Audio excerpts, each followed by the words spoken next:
The hour of convening has finally arrived, the moment we've all been waiting for. At this time, I'd ask that the Senate come to order and all unauthorized persons exit the chamber. Chair would like to recognize his good friend, the senator from the 53rd. Well, thank you, Mr. President. Enjoyed our time together yesterday, and thank you for your leadership to the state of Georgia. It's been outstanding.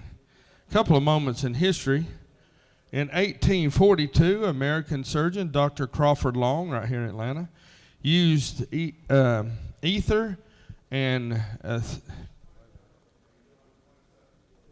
stuff that puts you to sleep, anesthesia, for the first time during an operation that happened right here in 1842.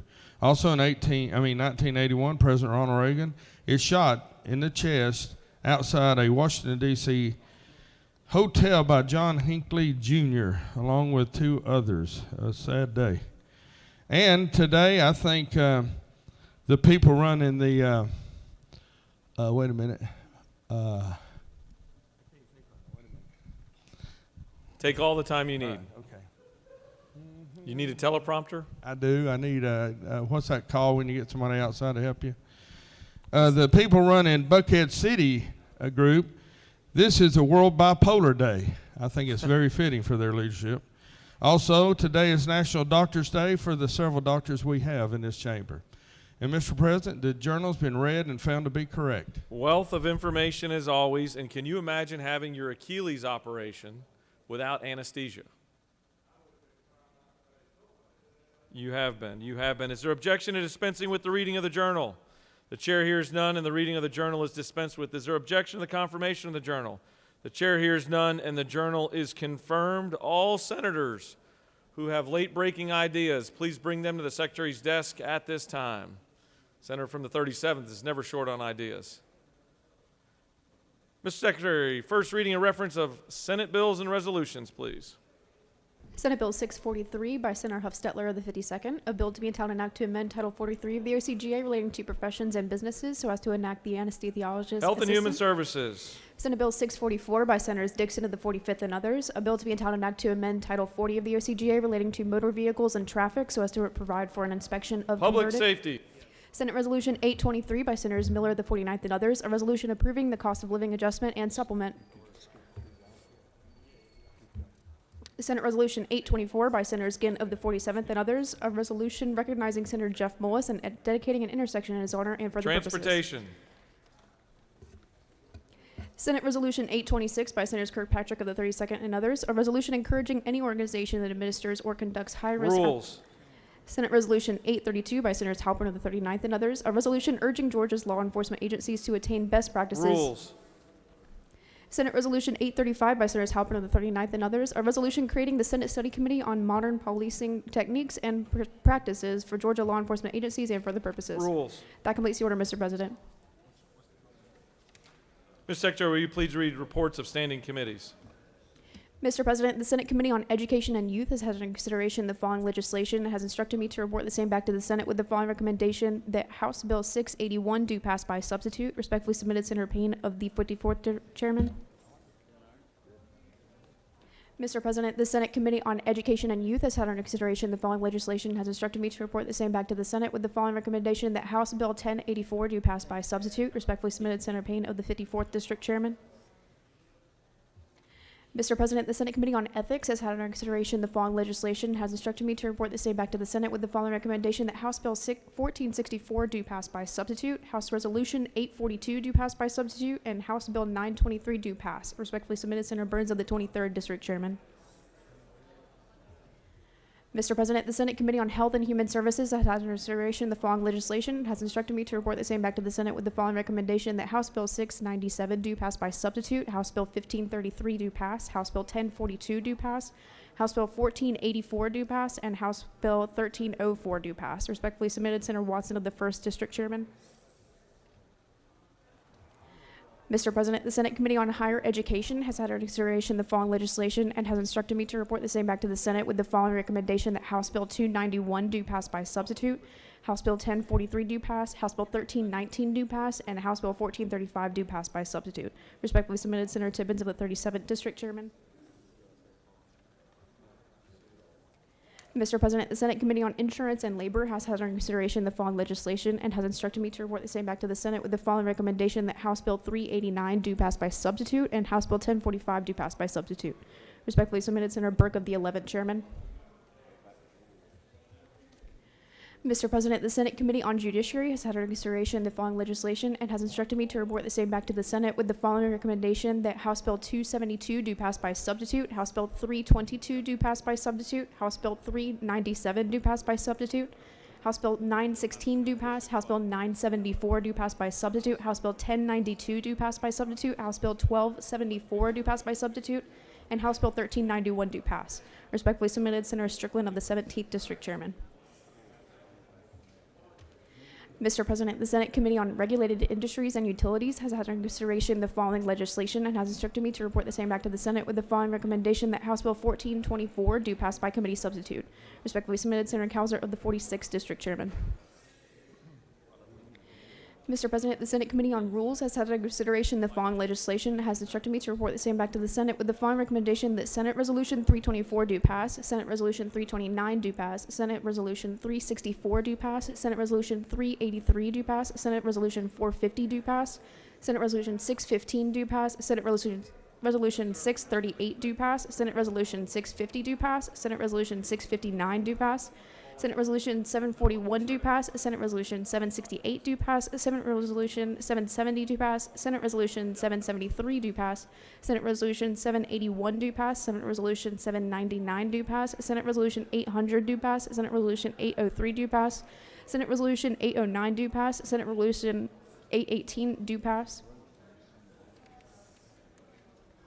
Senate Resolution 819 do pass, Senate Resolution 820 do pass, Senate Resolution 821 do pass, Senate Resolution 822 do pass, Senate Resolution 428 do pass by substitute, and Senate Resolution 802 do pass. Respectfully submitted, Senator Cowser of the 46th District, Vice Chairman.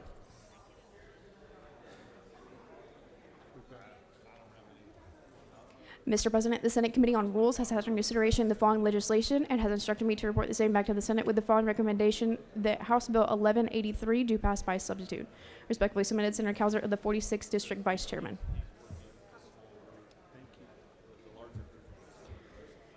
Mr. President, the Senate Committee on Rules has had under consideration the following legislation and has instructed me to report the same back to the Senate with the following recommendation: that House Bill 1013 do pass by substitute. Respectfully submitted, Senator Mullis of the 53rd District, Chairman.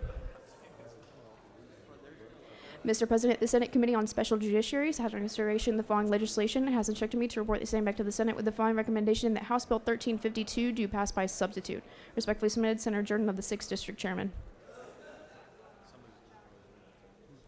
Mr. President, the Senate Committee on State and Local Governmental Operations has had under consideration the following legislation and has instructed me to report the same back to the Senate with the following recommendation: that House Bill 1535 do pass, House Bill 1537 do pass, House Bill 1538 do pass, House Bill 1540 do pass, House Bill 1558 do pass, House Bill 1570 do pass, House Bill 1574 do pass, House Bill 1578 do pass, House Bill 1579 do pass, House Bill 1592 do pass, House Bill 1593 do pass, House Bill 1595 do pass, House Bill 1596 do pass, House Bill 1597 do pass, and House Bill 1598 do pass. Respectfully submitted, Senator Anderson of the 24th District, Chairman.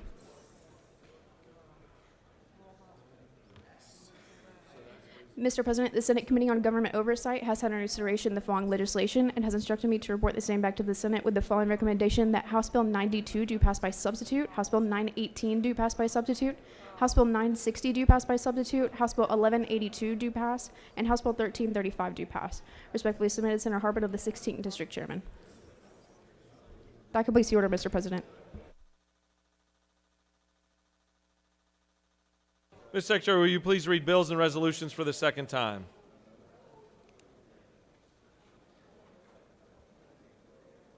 Senate Resolution 324 by Senator Mullis of the 53rd, Senate City of Ringgold Charter Study Committee create. Senate Resolution 329 by Senator Halpern of the 39th and others, Senate Study on Committee on Excellence, Innovation, and Technology at Historically Black Colleges and Universities, create. Senate Resolution 364 by Senator Auer of the 48th and others. Senate Costs and Effects of Smoking Study Committee, create. Senate Resolution 383 by Senator Kirkpatrick of the 32nd and others. Senate Study Committee on the Restoration of Veterans Nursing Facilities, create. Senate Resolution 428 by Senator Parent of the 42nd and others. Senate Food Delivery App Study Committee, create. Senate Resolution 450 by Senator Moles of the 53rd and others. Senate Study Committee on Georgia Music Heritage, create. Senate Resolution 615 by Senator James of the 35th and others. Senate Property Owners Associations, Homeowners Associations, and Condominium Associations Study Committee, create. Senate Resolution 638 by Senator Orrick of the 36th and others. Walker, Judy Davis, recognize. Senate Resolution 650 by Senator Dugan of the 30th and others. Senate Study Committee to review education funding mechanisms, create. Senate Resolution 659 by Senator Summers of the 13th and others. Senate Study Committee on Unsheltered Homelessness, create. Senate Resolution 741 by Senator Inavitarte of the 31st and others. Senate Study Committee on the creation of a Georgia Cybersecurity Force, create. Senate Resolution 768 by Senator Robertson of the 29th and others. Dominican Republic Central America Free Trade Agreement, express support. Senate Resolution 770 by Senator Harrell of the 40th and others. Senate Study Committee on People with Intellectual and Developmental Disabilities and Waiver Plan Access, create. Senate Resolution 773 by Senator Robertson of the 29th and others. Senate Direct Sales of Electric Vehicles Study Committee, create. Senate Resolution 781 by Senator Gooch of the 51st and others. Senate Electric Vehicle Infrastructure Study Committee, create. Senate Resolution 799 by Senator Anderson of the 43rd and others. Nation of Israel, commend. Senate Resolution 800 by Senator Jackson of the 41st and others. Ethiopia, calling for unfettered humanitarian access, recognize. Senate Resolution 802 by Senator Mullis of the 53rd. Joint Study Committee on Transparency in High School Athletic Associations, create. Senate Resolution 803 by Senator Mullis of the 53rd. Senate Study Committee on the Prevention of Unhealthy Puppies and Protection of Ethical Retail Sales, create. Senate Resolution 809 by Senator Burns of the 23rd and others. Senate Development Authorities and Downtown Development Authority Study Committee, create. Senate Resolution 818 by Senator Albers of the 56th and others. Cherokee County Adopt Annexation Growth Boundary Agreements and Joint Land Use Plans, urge. Senate Resolution 819 by Senator Parent of the 42nd and others. American Society of Landscape Architects, recognize. Senate Resolution 820 by Senator Robin of the 5th and others. Federal Republic of Germany and the State of Georgia, the long relations and continuous cooperation, recognize. Senate Resolution 821 by Senator Rahman of the 5th and others. Country of Bangladesh, recognize. Senate Resolution 822 by Senator Mullis of the 53rd. Senate Study Committee on Economic Development and International Relations, create. House Bill 389 by Representative Jones of the 25th and others. Employment Security, change definition of employment to include services performed by an individual for wages. House Bill 697 by Representative Newton of the 123rd and others. Healthcare data collection, hospitals maintain certain technology provisions.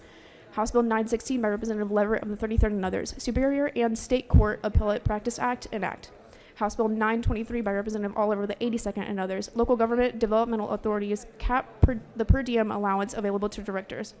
House Bill 974 by Representative Goa of the 19th and others. Property deeds require electric filing. House Bill 1042 by Representative Jaspers of the 11th and others. One Georgia Authority Act, grant program to establish primary care medical facilities and health professional shortage areas, provide. House Bill 1043 by Representative Jaspers of the 11th and others. Georgia Endowment for Teaching Professionals, create.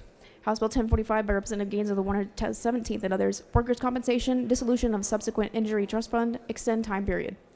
House Bill 1084 by Representative Wade of the 9th and others. Education, curricula on training programs which encourage certain concepts, prevent use of. House Bill 1092 by Representative Cooper of the 43rd and others. Georgia Women's Care, Child Care Alternatives, Resources, and Education Act, enact. House Bill 1274 by Representative Carson of the 46th and others. State government anti-Semitism, provide definition.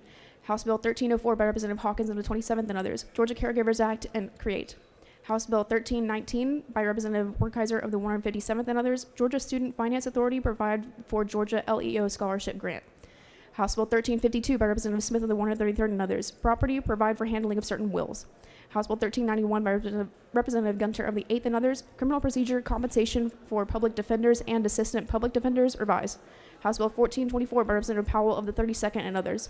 Georgia Lottery for Education Act, administrative procedures regarding coin-operated amusement machines shall be subject to Chapter 13 of Title 50, provide.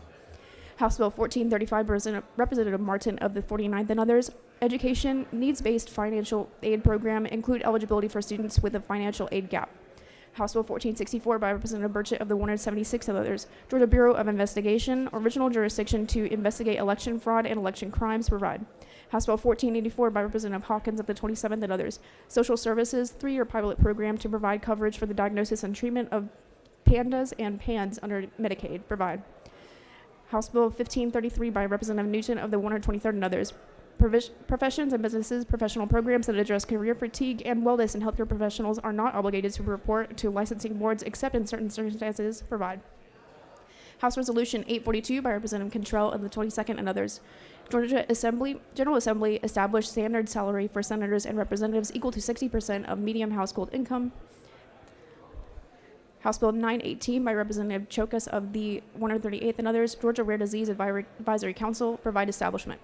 House Bill 960 by Representative Lever of the 33rd and others. Office of Inspector General, establish. House Bill 1182 by Representative Taylor of the 173rd and others. Local government disposition of property acquired for lake projects do not apply if any portion of such lake was constructed, provide provisions. House Bill 1335 by Representative Smyrie of the 135th and others. Holidays and observances, provide for Public Safety Week. That completes the order, Mr. President.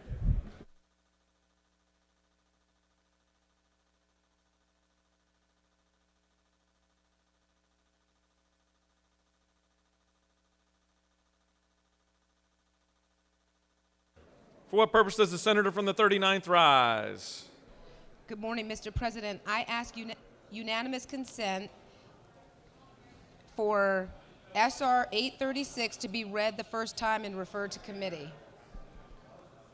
Ms. Secretary, can you please read the caption? Senate Resolution 836, a resolution by Senator Halpern of the 39th and others, a resolution creating the Senate Study Committee on a Museum of African American History and Culture of Georgia and for the purposes. That completes the order, Mr. President. Senator from the 39th has asked for unanimous consent that the Senate rules be suspended to allow Senate Resolution 836 to be read for the first time and referred to committee. Is there objection? The chair hears none, and it is sent to rules.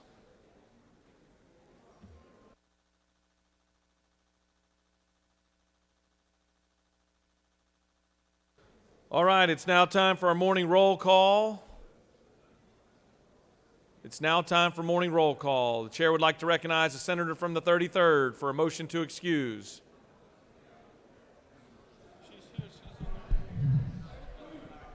Thank you, Mr. President. Good morning, y'all.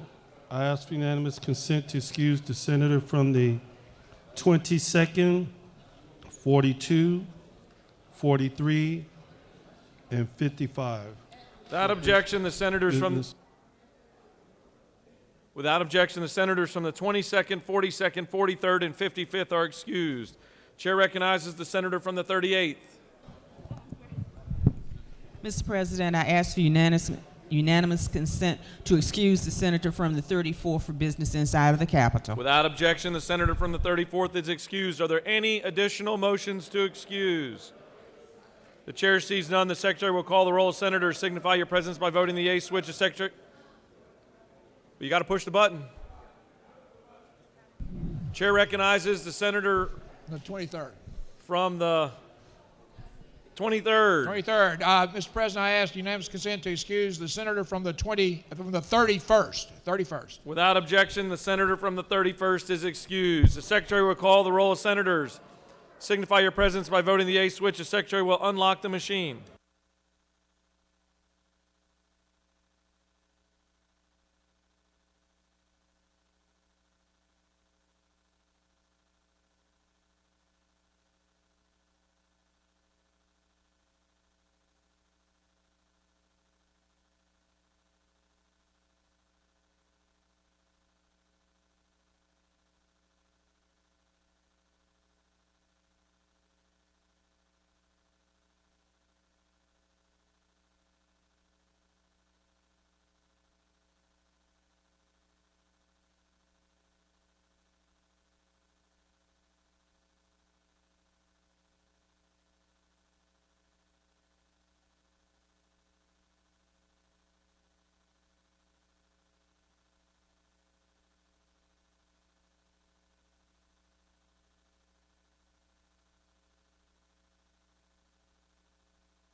All right, it's now time for a morning devotional, and I'd ask that all senators take your seats.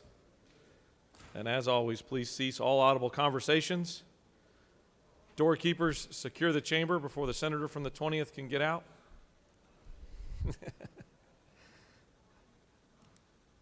Chair would like to recognize the senator from the 14th to lead us in our Pledge of Allegiance and to introduce to us our chaplain of the day. Thank you, Mr. President. Please join me in honoring our flag. I pledge allegiance to the flag of the United States of America and to the republic for which it stands, one nation, under God, indivisible, with liberty and justice for all. Now our Georgia flag. I pledge allegiance to the Georgia flag and to the principles for which it stands, wisdom, justice, and moderation. Good morning, Senators. This morning I have the privilege of bringing before you David Franklin. I'm not even sure where to begin with David Franklin. David is a very well-respected pastor that comes out of the Macon area. I think it was Mabel White years ago. He was recruited to come up to Bartow County, northwest Georgia. If you live in the Bartow or northwest Georgia area, you're familiar with a program called Splash. And what David's heart was is to take young individuals and teach them to have the heart of service. And that program grew into hundreds and hundreds of youth that would come and over a week's period of time go to people's homes and build ramps and help widows and help those that are less fortunate. And the whole point was to teach that we should give to those that we have the opportunity to, that maybe can't do for themselves. But those that know David Franklin best know that he can be a bit of a clown. He can bring people that are in a serious mood down to their knees in laughter, just to drive a point across. We call him in the Baptist world our Bishop of Bartow County. Not only is he lead all of the Baptist churches in Bartow County, but he's recruited across the aisle with other denominations. He's on the National Day of Prayer, and he's on many other different boards and leads with WinShape, and now has been meeting with a man many of you know is David Ferguson. Why do I bring that up? Because something special is happening up in Bartow County. Ladies and gentlemen, I bring before you David Franklin. Thank you so much.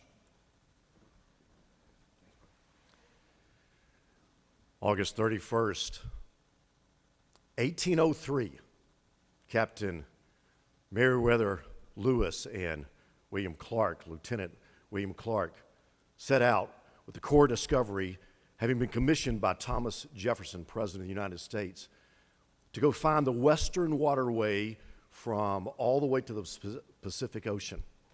Louisiana Purchase, where America had just bought over 800,000 square miles of land, had just been completed, and it was essential to try to find the waterway.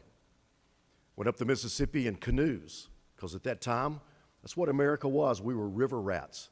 Port cities like New York, Philadelphia, Savannah, and then up rivers. For 15 months they traveled, and Lewis records having gone up the Missouri River, up the Mississippi to the Missouri River, to the headwaters of the Missouri River, drinking from the cool, fresh spring that would ultimately flow all the way to New Orleans and the Gulf of Mexico. They had left their canoes and walked just a little bit further, crossed a rise, and looked, and to their absolute shock and amazement, they saw something that they had never anticipated. Mountains. As far as they could see, snow-capped mountains, the Rocky Mountains.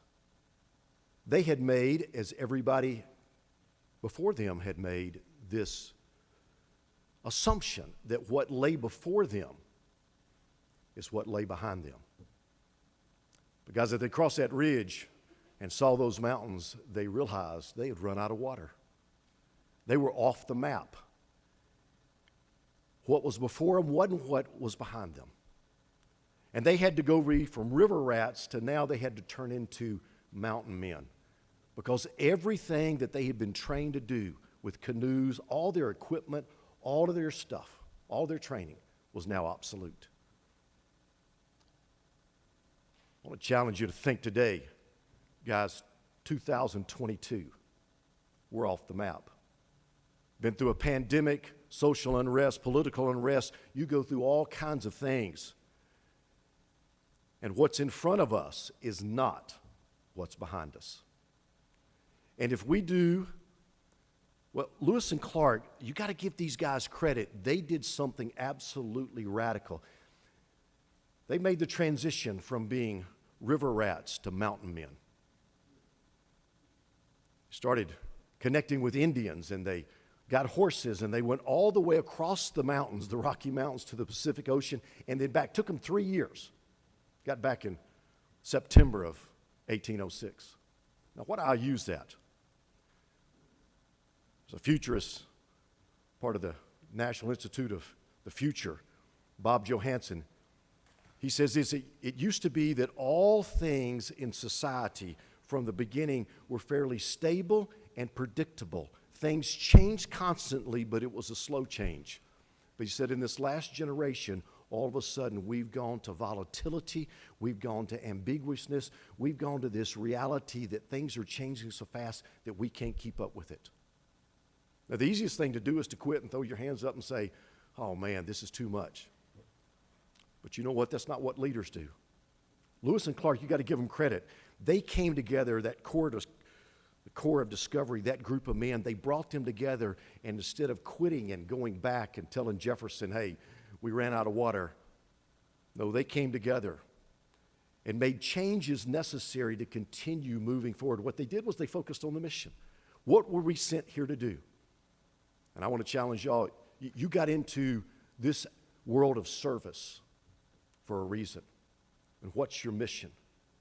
The easiest thing to do is to lose sight of it, but if you keep sight of the mission, and the mission ultimately is people. Do you know that in the last 2 years, 8 out of 10 Americans, but Georgians specifically, have experienced moderate to severe depression? Listen, in the Generation Z, that 12 to 27, 72% of them say that they're lonely. 10 years ago, that same age group, 27% said they're lonely. But now 72% say that they're lonely. And guys, we were hardwired to connect. And apart from carrying good, healthy connections, bad things happen to people. Talking with a principal up in Forsyth County. They started in 2019, put some people in schools to deal with suicide ideation and emotional wellness and stuff, and they had 290, among 50,000 students, 290 conversations. This year, they've already had 5,000 conversations of students that are struggling. See, we're off the map, guys. We're off the map. Now, the easy thing to do is to take our canoes and go home. But I don't think that's what God wants us to do. I think God wants us to do something different. Matter of fact, the days ahead, you know there's no experts. There are no experts now. I tell the pastors I work with all the time, guys, they didn't prepare us for this year in seminary. They didn't prepare us for a pandemic.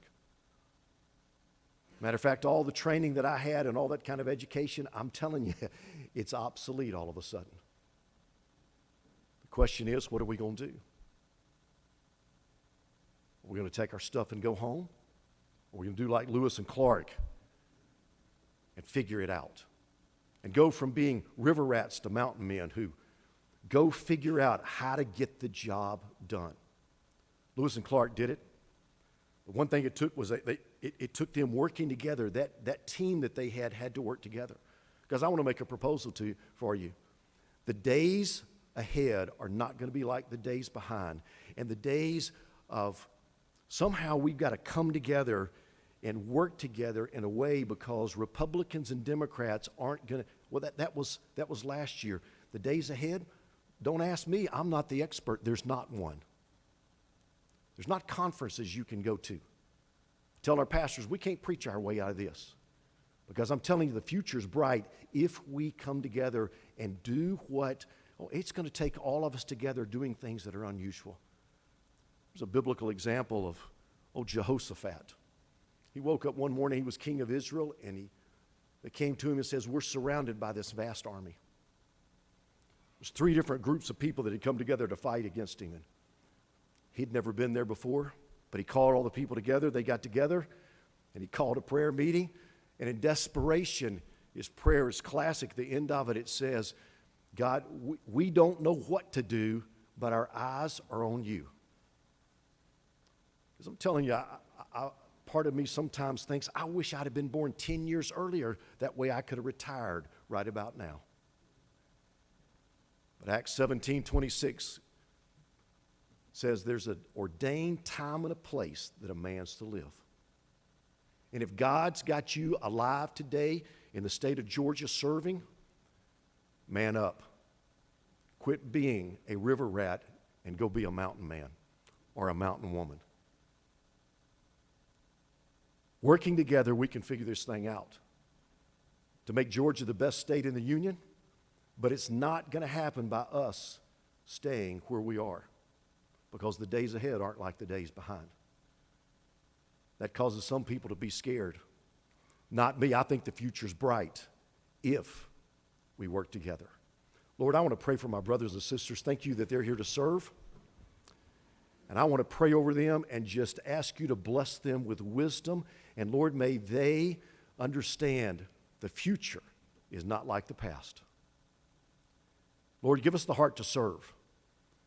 Lord, Friday I'll be serving middle schoolers in Bartow County. What's an old guy like me doing in middle school? But that's where kids are suffering emotionally. Lord, the receptivity there of having them, have an old guy just love on them and work with them. Lord, help us to do what's best for the whole.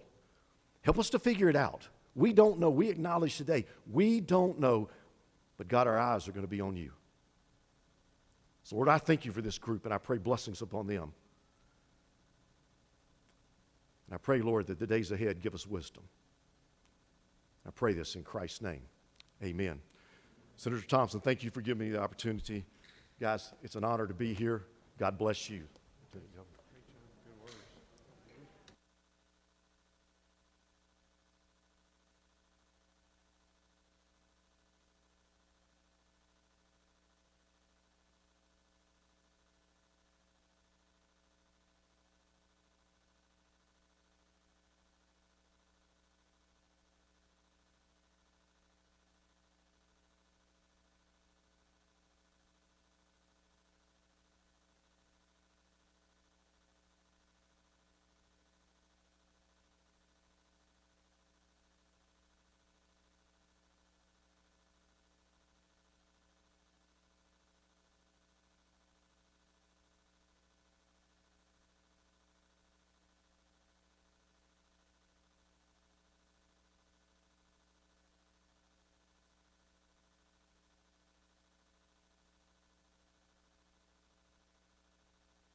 All right, the Senate will come back to order. Are there any unanimous consents? The chair sees none. Does any senator wish to rise on a point of personal privilege? The chair recognizes the senator from the 32nd for a point of personal privilege.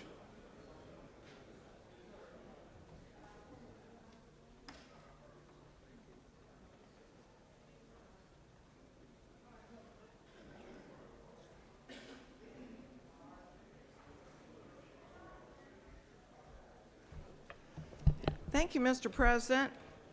I want to take this opportunity to recognize one of our own senators who has decided not to return to the chamber after this term.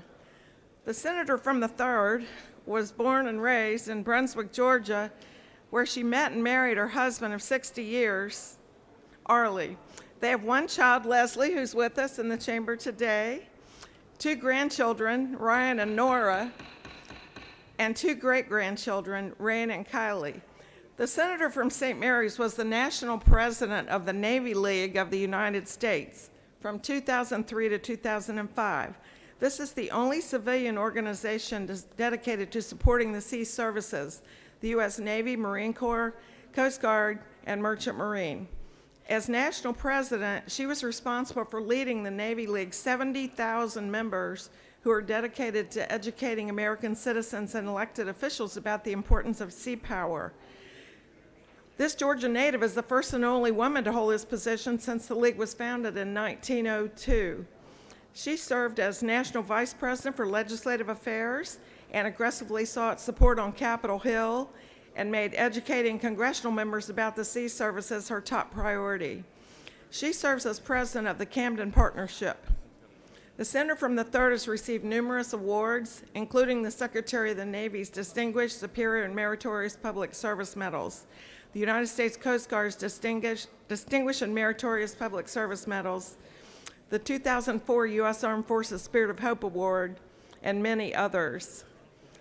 In 2019, she was awarded the Naval Submarine League's Distinguished Civilian Award. When asked to run for Senate, she declined, but then realized she had more to give to her community. Once her husband said, "Do it," that is all that it took.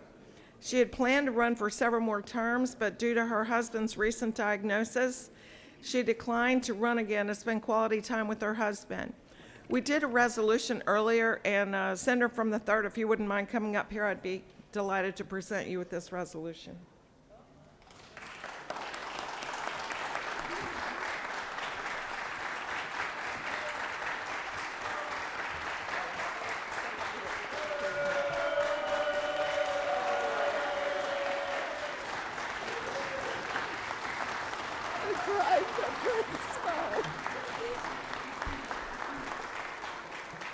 Thank you, Senator. We're going to miss you in the Senate chamber.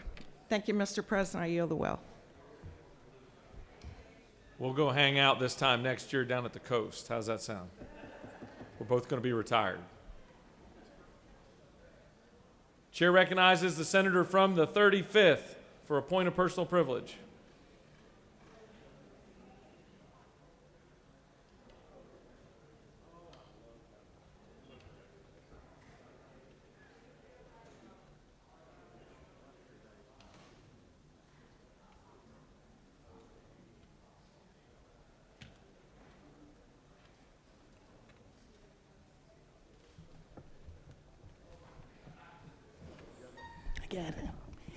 Thank you, Mr. President. I have the honor of presenting our Doctor of the Day. So Dr. Darima Hughes, MD, are you upstairs in the gallery? Please stand while I introduce you. She is originally from the Bronx. Dr. Hughes earned her undergraduate degree from Harvard University and her medical degree from Emory University before completing residence at Boston Medical Center, where she was chief resident in the Department of Emergency Medicine. She now leads the emergency medicine team at the Kaiser Permanente Southwood Comprehensive Medical Center, which is located in Jonesboro, Georgia. Beyond her duties as a physician, she's a loving wife and the mother of 4 children, 2 boys and 2 girls, and you still look like a teenager. We are members of the historic Ebenezer Baptist Church, the church of Reverend Dr. Martin Luther King Jr. So welcome today. Thank you for your service, and thank you for being here to help us be healthier today. Thank you. Let's give her a hand.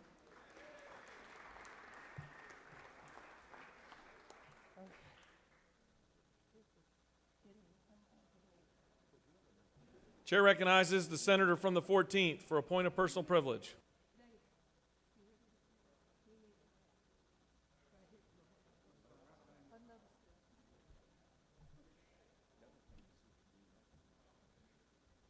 Thank you, Mr. President. I rise today, first of all, to just thank our pastor of the day, David Franklin. We only got just a small dose of what David normally delivers to Northwest Georgia, and many of you have come up and been so kind to him. But I really rise for another reason. Many of you have the opportunity, as I've served the last 9 years, to watch my children grow up, Faith and Max. And Faith's about to graduate from Sanford. As many of you know, she started singing when she was young, started playing the piano when she was 4. Of course, Max is over at Riverside, about to receive the presidential award this Friday. But the biggest and the greatest thing we can have as men is to be able to look at what we've been able to do with our children. And I've poured into my kids hoping that their life was going to be just a little bit easier, they would make a little better decisions, and life to be a little bit brighter for them. And I know it comes as no surprise that our beautiful daughter, at some point, some man would grab her attention and then come to me and ask for her hand in marriage. In the back of the room, I am proud to say, Parker Breedlove, who I love dearly, has asked for her hand in marriage. And Parker, you're not only going to make a great son-in-law, you're going to make a hell of a great husband. So I appreciate you.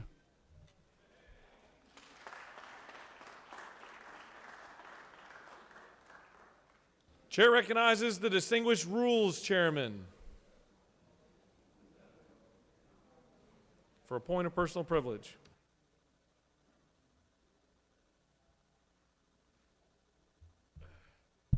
Thank you, Mr. President. And ladies and gentlemen, thank you so much. I've had a lot of people ask me about my situation yesterday, and I'll tell you what had happened. I live at the foot of Lookout Mountain, and a cabin had an LP tank that blevied, or blew up, as the senator from the 24th would say, and debris spilled over into the mountain, burning debris, and it caught the mountain on fire. And I'd like to thank all of you for inquiring today, or those who have, and thank you so much for your love. And I also like to thank Director Laurimore from the Forestry Service, and also Seth Pierce, a crew leader, assistant, and his crew. They had 2 helicopters dropping water and 2 airplanes dropping water, and a crew of about 16 people making sure that residents in that area and other wildlife were protected as much as possible. The fire ended up being kind of burning the undergrowth of the forest, which is a good thing. However, they're expecting 40 to 45 mile an hour winds today, which is a bad thing for fire. It spreads rapidly.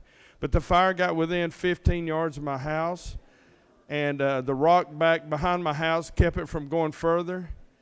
And it is north past my house now. They're expecting a controlled burn to happen there, and they're trying to get it out before the winds hit. And then after the winds, the rains will hit, which is a good thing. But again, brothers and sisters, thank you for your love and your support. And I'll leave the well before I start crying again. Thank you, Mr. President. I yield the well. Chair recognizes the senator from the 34th for a point of personal privilege.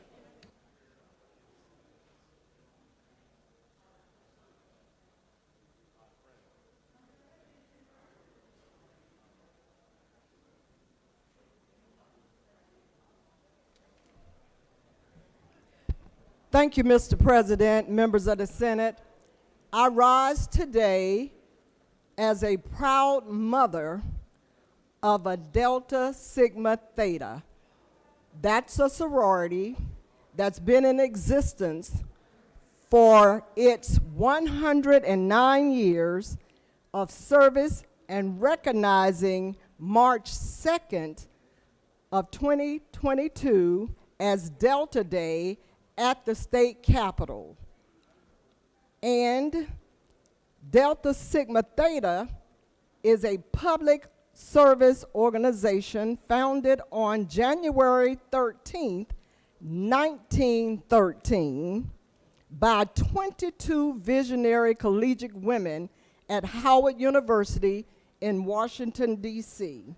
Whereas Delta Sigma Theta sorority is a sisterhood of colleges, educated women dedicated to academic excellence and committed to community service. And whereas Delta Days at the Capitol has instituted Georgiana Sinkfield, a Servant Leadership Award in recognition of her service as the longest serving female in the history of the Georgia General Assembly. And by the way, I served my one term on the House side, and Georgiana Sinkfield actually mentored me and showed me how to get in and out of the well when I did my first presentation as a recipient of the bill that I passed, allowing students to get registered to vote at their high school back then. And whereas the history of Georgia, Porter E. Costin, the Trailblazer Award, was named the first African-American female commissioner elected in my district in Fayette County, Georgia, and the Social Action Collegiate Change Agent Award, which is awarded to students actively involved in student government association, leadership, and partnership organization. Therefore, I see my light has come on, I'm skipping now. We be it resolved that the members of this body commends the efforts of Delta Sigma Theta sorority for its 109 years of continued commitment to public service and its work in making a state of Georgia a better place which to live, and to recognize March 2nd as Delta Sigma Theta Day. Will you give the Deltas a hand, please? Thank you, Mr. President. I'll yield the well. Chair recognizes the senator from the 29th for a point of personal privilege.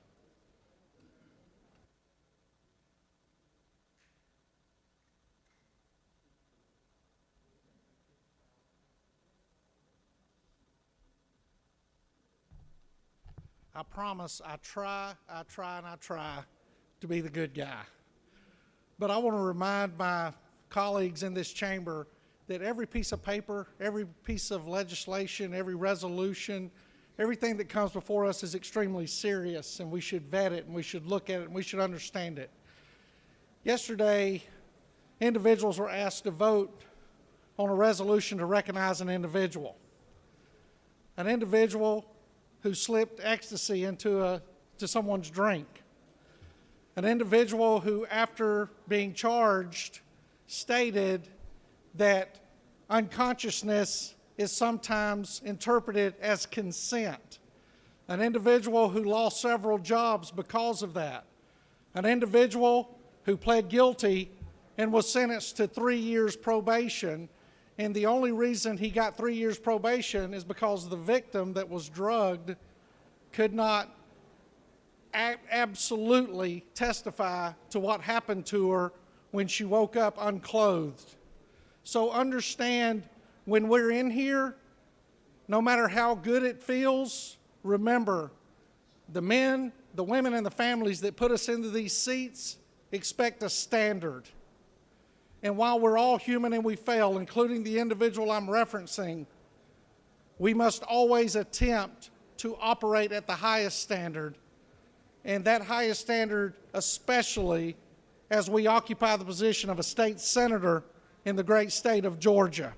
Thank you, Mr. President. I yield the well. You have a consent calendar of privileged resolutions before you. Does any senator wish to remove a resolution from the consent calendar?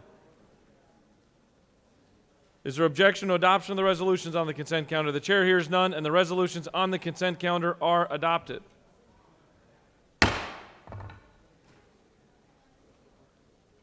Chair recognizes the majority leader for a motion. Mr. President, I ask for unanimous consent. The Senate rules be suspended to allow HB 1437 to be withdrawn from the rules calendar and committed to the general calendar. Ms. Secretary, can you please read the caption? House Bill 1437, a bill by Representatives Blackman of the 146 and others, a bill to be entitled an act to amend Chapter 7 of Title 48 of the OCGA relating to income taxes so as to revise the rates of taxation on income, to provide for related matters and for other purposes. That completes the order, Mr. President. The majority leader has asked unanimous consent that the rules be suspended to allow House Bill 1437 to be withdrawn from today's rules calendar and committed to the general calendar. Is there objection? The chair hears none, and it is committed.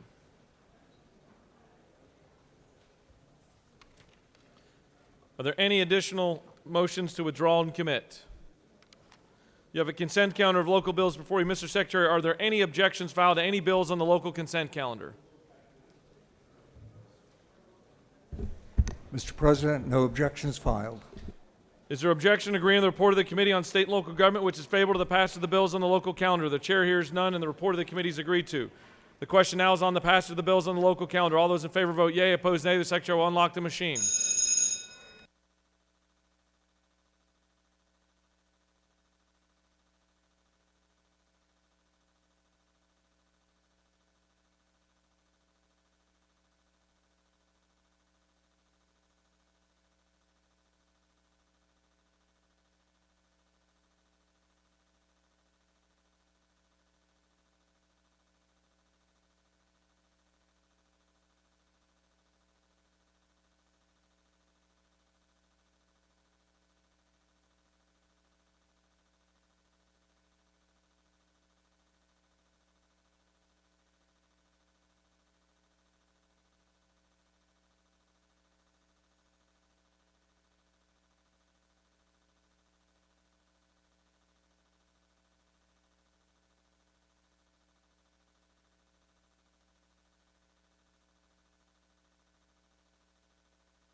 On the passage of the bills on the local calendar, the yeas are 51, the nays are 2, and the bills having received the requisite constitutional majority are therefore passed.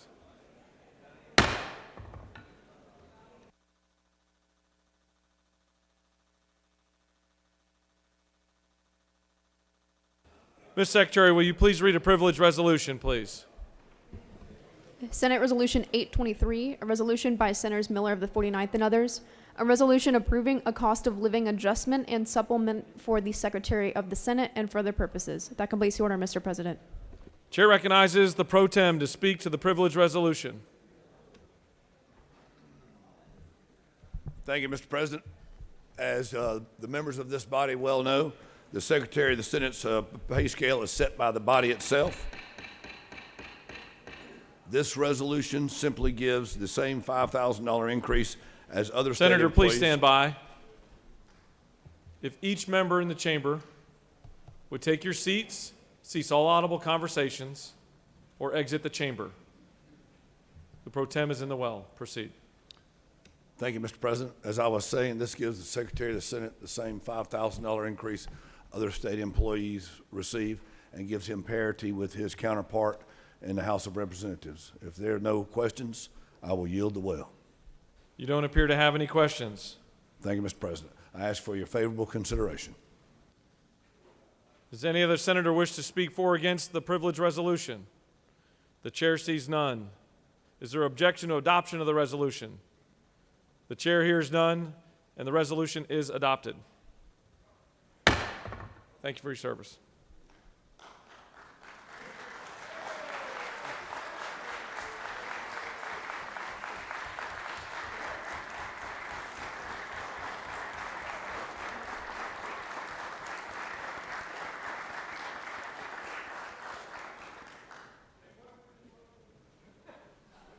The chair recognizes the pro tem. Is it too late to object to my own resolution? You can log it in the journal. I want to take a second to recognize some good friends that are with us from Eastside Christian School in Marietta. Thank you for joining us here today. There you are, Justin. Thanks for coming down here. Both sides, if y'all would stand up, we want to recognize you for coming down here.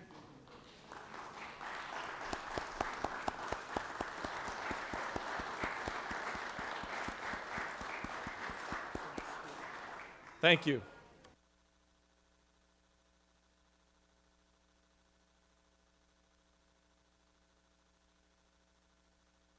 Chair recognizes the majority leader for a motion. Mr. President, I ask unanimous consent that the following bills be engrossed. They be HB 424, HB 934, HB 997, HB 1034, HB 1041. Ms. Secretary, can you please read those captions? House Bill 934, a bill by Representatives Leverett with the 33rd and others, a bill to be entitled an act to amend Part 1 of Article 5A of Chapter 8 of Title 48 of the OCGA relating to the Special District Mass Transportation Sales and Use Tax, so as to provide for the maximum amount and time frame for the collection of such tax when an intergovernmental agreement has been entered into between a county and municipality and for the purposes. House Bill 997, a bill by Representatives Watson of the 172nd and others, a bill to be entitled an act to amend Part 1 of Article 2 of Chapter 5 of Title 48 of the OCGA relating to property tax exemption so as to provide for a statewide exemption from all ad valorem taxes for timber equipment and for other purposes. House Bill 1041, a bill by Representatives Perkle of the 155th and others, a bill to be entitled an act to amend Code Section 48-7-29.20 of the OCGA relating to tax credits for contributions to rural hospital organizations and for other purposes. House Bill 1034, a bill by Representatives Widerer of the 119th and others, a bill to be entitled an act to amend Code Section 48-8-3 of the OCGA relating to exemptions from sales and use taxes so as to revise the exemption for sales of admissions to non-recurring major sporting events and for other purposes. House Bill 424, a bill by Representatives Williamson of the 115th and others, a bill to be entitled an act to amend Chapter 7 of Title 48 of the OCGA relating to income taxes and for other purposes. That completes the order, Mr. President.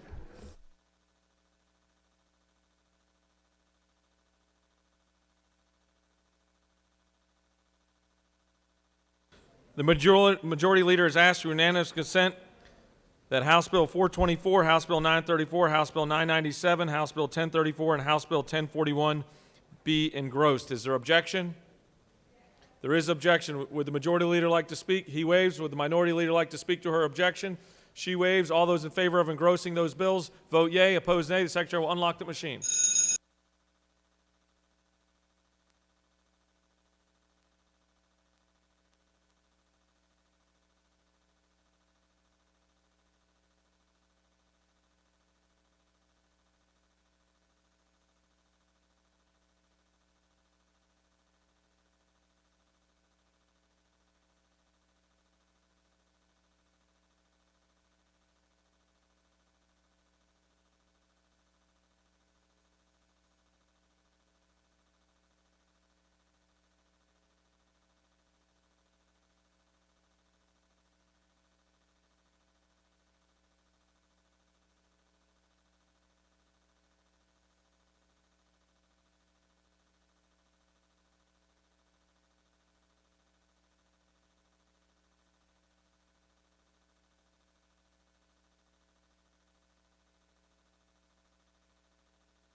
On the motion, the yeas are 34 and the nays are 21, and House Bill 424, 934, 997, 1034, and 1041 are engrossed.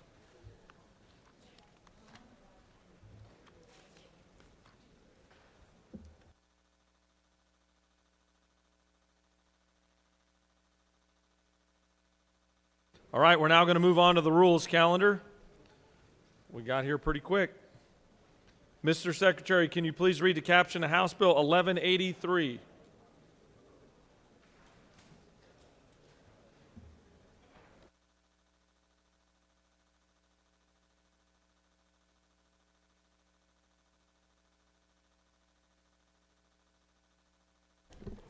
House Bill 1183, a bill by Representatives Gunter of the 8th and others, a bill to be entitled an act to amend Chapter 6 of Title 17 of the OCGA relating to bonds and recognises so as to provide for an increase in the time allotted to try a criminal case in judicial emergencies, to clarify bond forfeiture conditions, and for other purposes.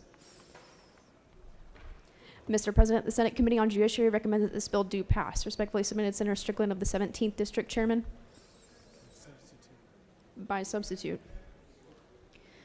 Mr. President, the Senate Rules Committee offers the following substitute to House Bill 1183, a bill to be entitled an act to amend Chapter 6 of Title 17 of the OCGA relating to bonds and recognises so as to clarify bond forfeiture conditions, to provide for conditions applicable to professional bonding companies that have operated continuously for 18 months or longer in a particular county, and for other purposes. That completes the order, Mr. President. Chair recognizes the senator from the 53rd. The chair recognizes the Rules Chairman in the back of the chamber to speak to the measure.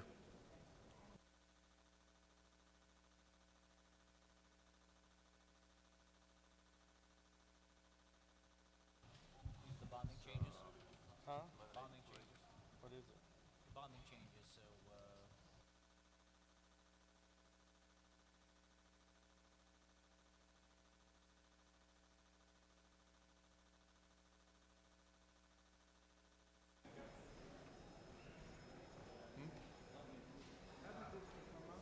I don't know. I think the paperwork's wrong.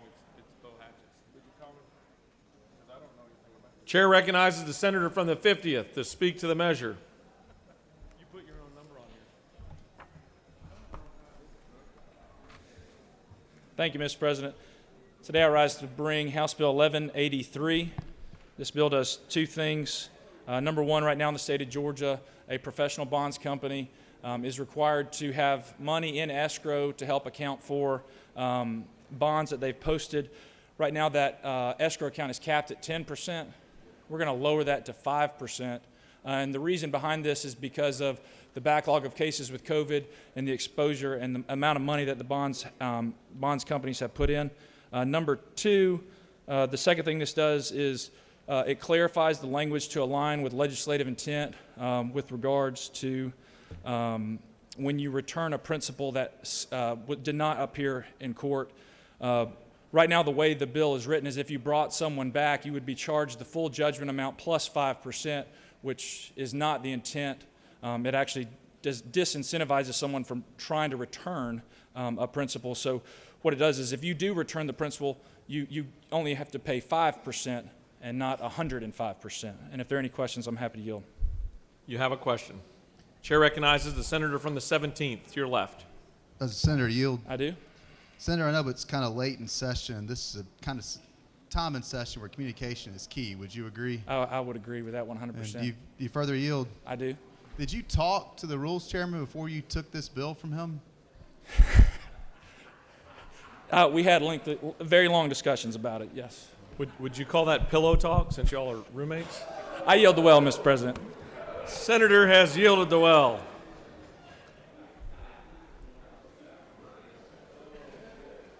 The back of your neck's a little red right now. Any other senator wish to speak for or against House Bill 1183? The chair sees none. The question is on the adoption of the committee substitute. Is there objection to adoption of the committee sub? The chair hears none, and the committee substitute is adopted. Is there objection to agreeing to the report of the committee, which is favorable to the passage of the bill? The chair hears none. The report of the committee is agreed to. Is there objection to the main question being ordered? The chair hears none, and the main question is ordered. Question on the passage of the bill by substitute. All those in favor vote yea. Opposed, nay. Secretary will unlock the machine.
On the passage of the bill, the yeas are 52, the nays are 1. This bill, having received the requisite constitutional majority, is therefore passed.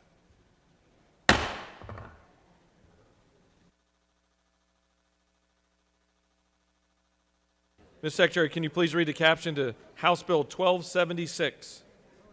House Bill 1276, a bill by Representatives Hawkins of the 27th and others, a bill to be entitled an act to amend Chapter 2 of Title 31 of the OCGA relating to the Department of Community Health so as to require that statistical reports containing data relating to state health plans be posted on the department website and for other purposes. Mr. President, the Senate Committee on Insurance and Labor recommend that this bill do pass by substitute. Respectfully submitted, Senator Burke of the 11th District Chairman.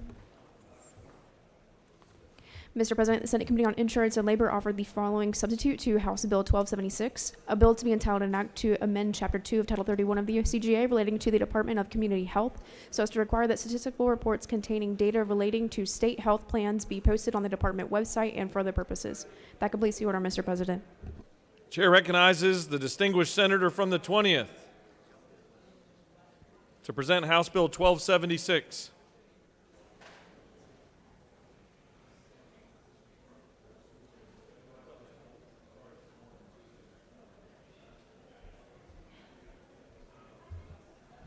Thank you, Mr. President. Colleagues, House Bill 1276 is about transparency. Transparency's maybe the word of the year, word of the decade even.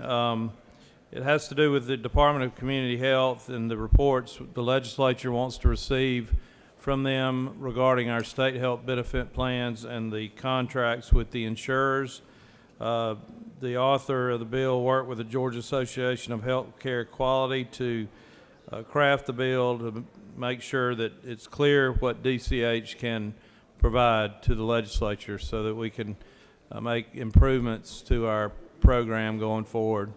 Be happy to answer any questions if there are any, Mr. President. You don't appear to have any questions.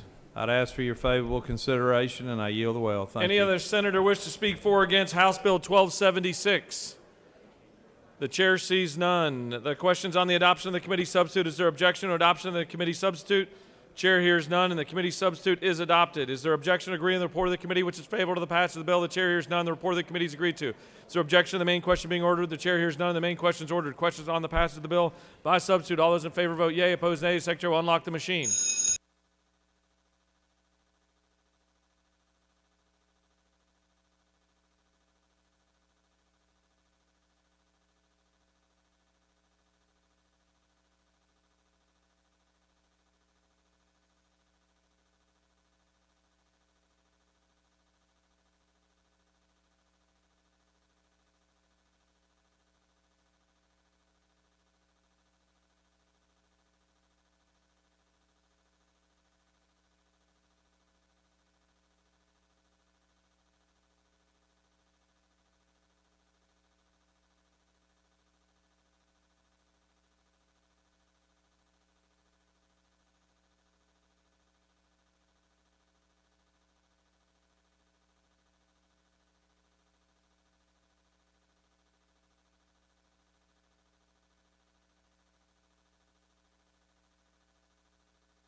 On the passage of the bill, the yeas are 54, the nays are 0. This bill, having received the requisite constitutional majority, is therefore passed. Ms. Secretary, can you please read the caption of House Bill 1452? House Bill 1452, a bill by Representatives Gaines of the 117th and others, a bill to be entitled an act to amend Chapter 13A of Title 19 of the OCGA relating to dating violence protective orders so as to revise a definition. Mr. President, the Senate Committee on Judiciary recommends that this bill do pass. Respectfully submitted, Senator Strickland of the 17th District Chairman. That completes the order, Mr. President. Chair recognizes the senator from the 18th to present the measure.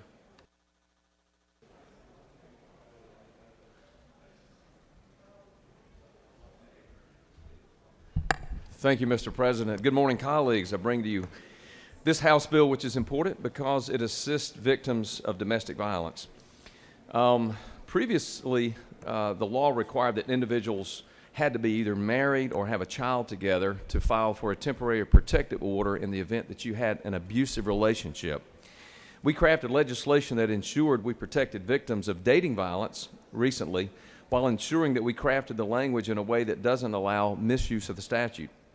Since passing that bill recently, though, we've heard of the need to tweak the amount of time eligibility for the victim to file their temporary protective order. Previously, after working with the various interested parties, the General Assembly landed on a time frame of allowing 6 months, that is, required a 6-month window for a relationship with someone that was not your spouse or someone that was not with whom you had a child. But recently, since we passed that law, we've seen some examples of where judges have had to deny what would have otherwise been an appropriate temporary protective order because it was slightly beyond that 6-month period. The one thing this law does, or this proposed bill, is simply take the window from a 6-month look back on a dating relationship to a 12-month look back, which ought to enhance the opportunity for folks that are suffering from domestic violence because of being in a former dating relationship to be able to go to the court and get some help. And with that, I'll be happy to answer any questions. You have no questions. Thank you, Mr. President. I appreciate your consideration and vote for this bill. I will yield the well. Any other senator wish to speak for or against House Bill 1452? The chair sees none. Is there objection to agreeing to the report of the committee which is favorable to the passage of the bill? The chair hears none. The report of the committee is agreed to. Is there objection to the main question being ordered? The chair hears none. The main question is ordered. Questions on the passage of the bill? All those in favor vote yea. Opposed nay. The secretary will unlock the machine.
On the passage of the bill, the yeas are 53, the nays are 0. This bill, having received the requisite constitutional majority, is therefore passed.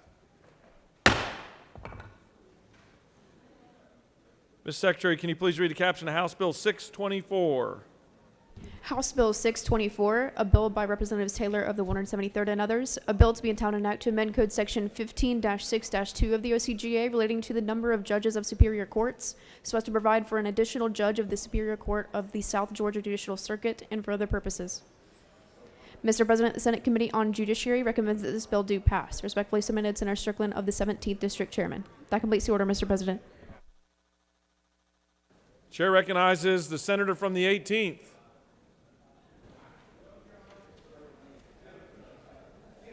Stay hot. Thank you again, Mr. President. I bring to you House Bill 624. This discusses and gives us an opportunity to add a judgeship to the South Georgia Judicial Circuit down in the neck of the wood for our dear friend, the senator from the 11th. This is rural South Georgia, includes Baker, Calhoun, Decatur, Grady, and Mitchell counties. This circuit currently has 2 judges. The last time a new Superior Court judgeship was added to this circuit, notwithstanding the growth of our state, was 1978, folks. 1978. In other words, our beloved UGA football team has had 2 national championships since this circuit last got another judge. 44 years ago, right, Senator from the 11th? They need some help, and that's what we can do today. Also, notwithstanding our love for the senator from the 11th and the folks in that area, importantly, the objective criteria by which judicial circuits are ranked for additional need of a judge ranks this circuit as number 1. That is the one in greatest need of adding an additional judge. By doing this, this would also lower the workload that's currently assessed that each judge is basically doing the work of 1.8 judges. So that puts some context. This judgeship is very needed. It should be a priority, and I would ask for your favorable consideration for this measure. I'll be happy to answer any questions. You don't appear to have any questions. Thank you. I ask for your favorable consideration. I yield the well. Any other senator wish to speak for or against House Bill 624? The chair sees none. Is there objection to agreeing to the report of the committee which is favorable to the passage of the bill? The chair hears none. The report of the committee is agreed to. Is there objection to the main question being ordered? The chair hears none and the main question is ordered. Question on the passage of the bill. All those in favor vote yea. Opposed nay. The secretary will unlock the machine.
On the passage of the bill, the yeas are 55, the nays are 0. This bill, having received the requisite constitutional majority, is therefore passed. Mr. Secretary, can you please read the caption of House Bill 424? House Bill 424, a bill by Representatives Williamson of the 115th and others, a bill to be entitled an act to amend Chapter 7 of Title 48 of the OCGA relating to income taxes so as to change certain definitions regarding such taxes and for other purposes. Mr. President, the Senate Committee on Finance recommends that this bill do pass. Respectfully submitted, Senator Huffstetler of the 52nd District Chairman. That completes the order, Mr. President. Chair recognizes the senator from the 46th to speak to House Bill 424.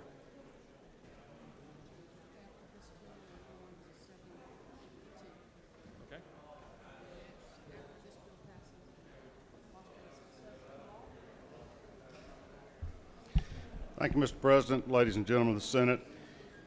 House Bill 424 is nothing other than Senate Bill 370, the Lieutenant Governor's Fostering Success Act, tax credit for these aging out foster children organizations that help them transition into adulthood. The only change was a couple of requests from me from the Department of Revenue that were put in committee, and the House bill number rather than a Senate bill number. I think this is a good example of selfless leadership by our Lieutenant Governor, who lives by that axiom that it's amazing what you can get accomplished when you don't care who gets the credit. We passed it unanimously last time. I urge you please to do the same. I'll yield the well or take any questions. You don't appear to have any questions. Thank you, Mr. President. Does any other senator wish to speak for or against House Bill 424? Chair sees none. Is there objection to agreeing to the report of the committee which is favorable to the passage of the bill? The chair hears none. The report of the committee is agreed to. Is there objection to the main question being ordered? The chair hears none, and the main question is ordered. Questions on the passage of the bill. All those in favor vote yea. Opposed nay. The secretary will unlock the machine.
On the passage of the bill, the yeas are 52, the nays are 0, and this bill, having received the requisite constitutional majority, is therefore passed. Great work. For what purpose does the senator from the 18th rise? Thank you, Mr. President. I ask for unanimous consent that the Senate Rule 4-2.9 be suspended to allow for immediate consideration of House Bill 752. Ms. Secretary, can you please read the caption? House Bill 752, a bill by Representatives Cooper of the 43rd and others, a bill to be entitled an act to amend Title 37 of the OCGA relating to mental health so as to provide for a psychiatric advance directive and for other purposes. That completes the order, Mr. President. The senator from the 18th has asked for unanimous consent for the rules to be suspended for immediate consideration of House Bill 752. Is there objection? The chair hears none, and now the chair recognizes the senator from the 18th to present House Bill 752. Ms. Secretary, can you please read the bill? Read the caption.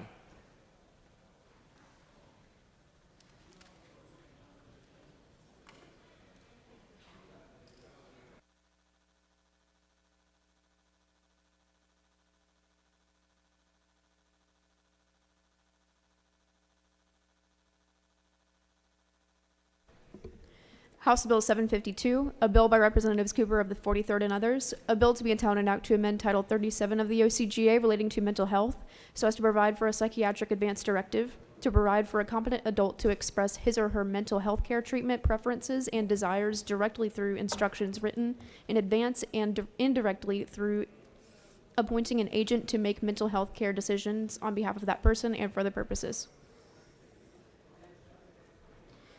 Mr. President, the Senate Committee on Judiciary recommends that this bill do pass by substitute. Respectfully submitted, Senator Strickland of the 17th District Chairman.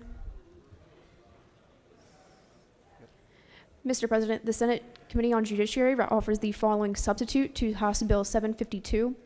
A bill to be entitled an act to amend Title 37 of the OCGA relating to mental health so as to provide for a psychiatric advance directive, to provide for a competent adult to express his or her mental health care treatment preferences and desires directly through instructions written in advance and indirectly through appointing an agent to make mental health care decisions on behalf of that person and for other purposes. That completes the order, Mr. President. Chair now recognizes the senator from the 18th to present House Bill 752.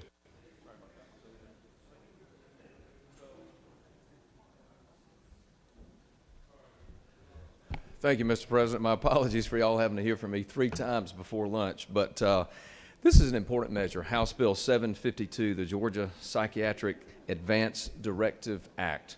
You know, this has been in many ways the year of our body and this General Assembly addressing mental health issues in Georgia. And I would tell you this is completely consistent with what we've done so far and the great work that this body has done on 1013 and the House's initiative in that regard. But this is titled the Psychiatric Advance Directive Act to really fill a gap that currently exists in Georgia agency law. We already have, as many of you probably know, a Georgia Advance Directive for health care, and it covers traditional medical decisions, but it excludes certain authority related to health care, to mental health care. All Georgians are able to appoint an agent using the General Advance Directive for health care. And I would tell you as a small public service announcement, if you or your family members don't have such a document, I would strongly encourage you to do that as you do your planning for your family and for yourself in later years where such documents are needed. At the end of this, I hope you'll understand why if this bill passes, why this other document is also available in the event that you have that need in your family. But the Advanced Directive for Health Care that we currently have on the books is a small subset of population suffering from mental illness that's currently unable to name an agent who can step up in the event of an acute mental illness episode. HB 572 seeks to codify a psychiatric advance directive, and it fills the gap in really 2 significant ways. First, the proposed template affords those with a mental health diagnosis an advance opportunity to decline or consent to certain aspects to their mental health care. The Psychiatric Advance Directive is intended to maximize the declarant, that is the person signing the document, their ability to self-direct their care in the psychiatric field. The second very important thing that this does, the proposed template affords those with mental health diagnosis an opportunity to appoint an agent, and that's what we don't have currently in our law, folks, but to appoint an agent who can assist with mental health care decisions which are not otherwise currently permitted under our traditional advance directive for health care that many of you probably have signed and may be in the file with your family documents like your will. This is intended to assure that if the declarant cannot make their own mental health care decisions, then someone he or she trusts to implement their wishes will be able to step in and give needed direction. The proposed psychiatric advance directive has been designed to come alongside the long-standing advance directive that currently is here in a seamless way for those with mental health diagnoses to direct their future health care once they're in an acute mental health crisis. It's worthy to note that there's been near universal support for HB 752 from the medical community and countless mental health groups, including the Georgia Medical Association, the Georgia Psychiatric Physicians Association, the Georgia Psychological Association, the National Alliance of Mental Health Illness. The lawyers have looked at this and spent a lot of time, and I want to commend all the counsel that worked on this that are associated with the divisions of the State Bar of Georgia that have put a lot of time into what this document needed to look like to successfully provide folks an opportunity. And the Georgia Association of Community Service Boards. There are lots of other organizations that have stepped forward and said they agree with this, but I won't take your time. Patients who have stated their treatment preferences in this type document will be more likely to receive the care that's consistent with their wishes. And also in an emergency, the process of diagnosis and treating patients in a mental health crisis will be more efficient. And finally, the creation of this document will help minimize the stigma that often burdens those with mental health diagnoses by sending the message that Georgia wants to do all it can in its power to assure its citizens with mental health diagnoses will receive excellent medical care. I appreciate you listening to this. Thank you for your consideration. I'm happy to answer any questions or yield the well. You have a couple of questions. The chair would like to recognize the rules chairman to your left. Thank you, Mr. President. Senator, excuse me. I got a tick on my throat. I apologize. Senator Yield. I don't know, Senator. I need to consider that. Okay, yes, sir. I'll yield the well to you. Isn't my it true, dear friend. Isn't it true that Probably this senator is proud of this bill and your work and others' work on mental health this year? Yes, Senator, it is, and thank you for those. Isn't it also true that we have been so far behind in this issue in America for so long? So now I appreciate us stepping up. Thank you. Thank you. Mr. Rules Chair, I appreciate those comments. Thank you. Chair recognizes the senator from the 35th with a question. Will the senator yield? Yes, ma'am. Senator, I understand what the bill is doing, and it is a need, but I have a question about, isn't it true that if a person, for example, like my stepsister had a crisis for the first time in her life years ago at Georgia State. She had been the valedictorian of her high school in Atlanta and came over to Georgia State, and this was her first week. She was in the library, and I don't know what happened, but she had some kind of crisis, left her computer, her purse, everything, and they found her way down at Buckhead running, but nobody got in touch because they didn't know who she was. So does this bill allow for someone to find out who that person is? Because they used her for a guinea pig for a whole week, giving her electric shock treatments and everything, and she never came back to herself. And she was a vibrant, young, brilliant, young, beautiful woman. And that's been over 12 years ago. So does it make sure, since she was still staying with my mom and dad, would they not have gotten in touch before they decide to give treatment? Well, Senator, thank you for the question. I'm certainly sorry for that experience that you and your family endured. The real purpose of this is for those that have known mental health issues to allow for them to set forth in the document really two things. If they're going to be treated during a mental health crisis, that they provide certain direction as to what that treatment that they sort of pre-authorize, if you will, that can be administered to them. And secondly, it allows them to appoint an agent that in the event that they're in a mental health crisis and are not able to make decisions for themselves, that they're able to, the document allows and says the law provides that someone pre-appointed as an agent to make those medical and, in this case, mental health care decisions for them, that they have the authority to do that. So that's really what the focus of the bill is. I'm not sure it's an identification type issue, maybe like was unfortunately with your family. But I would say this, if this had existed at the time, and if this had been executed by your family member, or for that matter, by any of ours, or going forward, if this bill goes into law, and that the document is availed by our family members and Georgians, it certainly changes the landscape significantly for the better for that person who at that point is in a crisis and then is a patient under care. Will the gentleman further yield? Yes, ma'am. I just wanted to make sure that do we need an amendment to say, please find the identity of the person before you, because her ID was still in the library at Georgia State. So isn't it true that someone needs to know who they're treating, because she had never had anything stronger than a Coca-Cola. They put all that medicine in her body, and she's not ever gotten any better since then. Senator, I appreciate the concern, and certainly that unfortunate, unique circumstance that y'all dealt with. I would ask that we not amend this bill, really for two reasons. One, it is the product of literally years of work by medical professionals, psychiatric professionals, legal professionals from the state bar to come together and coalesce around this as really hopefully the best model we can come up with going forward. And number two, I really think maybe the challenge of your fact pattern that you were dealing with, it is not something that this document is really intended to address. I think what I'm hearing from you that I'm very sympathetic with is it's an identification issue, and that's really not what this is about.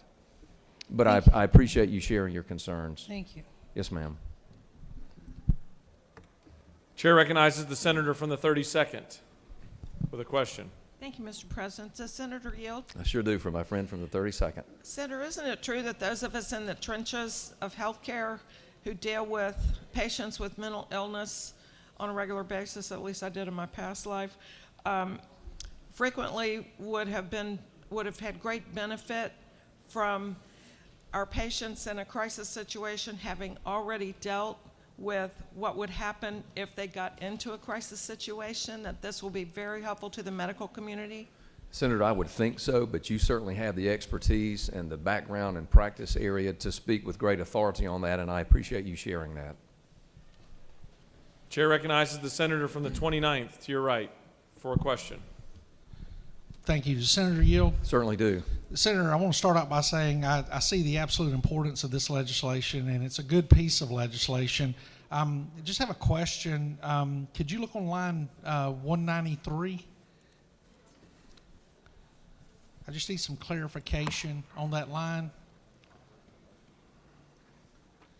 It states that the advance directive shall be effective only if it is signed by the declarant and witnessed by two competent adults, but the witnesses shall not be required to be together or present when such declarant signs the directive.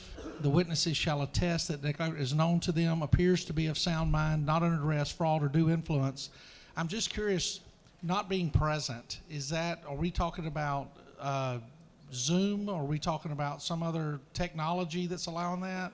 No, Senator, thanks for the question. My understanding is the intent is that the witnesses don't have to be present together at the time, and so you can have the signature witnessed by two different people, is my understanding. And if after signed, the person signs it, then declares and avers in front of the other witness that this is their signature. I think that's the issue, and that I think is to accommodate in the event that whatever the circumstances are, there aren't two witnesses available at a particular moment. Senator, further yield? Yes, sir. Just for clarification, that means that they sign it in front of one witness, and then later the other witness will witness it also. That's my understanding. So two witnesses, both there, just not together. That's my understanding, yes, sir. Thank you, sir. And that's fairly consistent with execution of real estate documents and things like that. You don't appear to have any more questions. Thank you, Mr. President. Thank you to this body. This is important as we continue to do our work for Georgians on mental health. 2022 will be a year that we can be very proud of on what we've done for that, I hope, and this will be a part of that. And thank you for your consideration. I ask you vote yes, and I yield the well. Does any other senator wish to speak for or against House Bill 752? The chair sees none. The question's on the adoption of the committee substitute. Is there objection to adoption of the committee substitute? The chair hears none, and the committee substitute is adopted. Is there objection to agreeing to the report of the committee which is favorable to the passage of the bill? The chair hears none. The report of the committee is agreed to. Is there objection to the main question being ordered? The chair hears none. The main question is ordered. Questions on the passage of the bill by substitute. All those in favor vote yea. Opposed, nay. The secretary will unlock the machine.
On the passage of the bill, the yeas are 55, the nays are 0. This bill, having received the requisite constitutional majority, is therefore passed.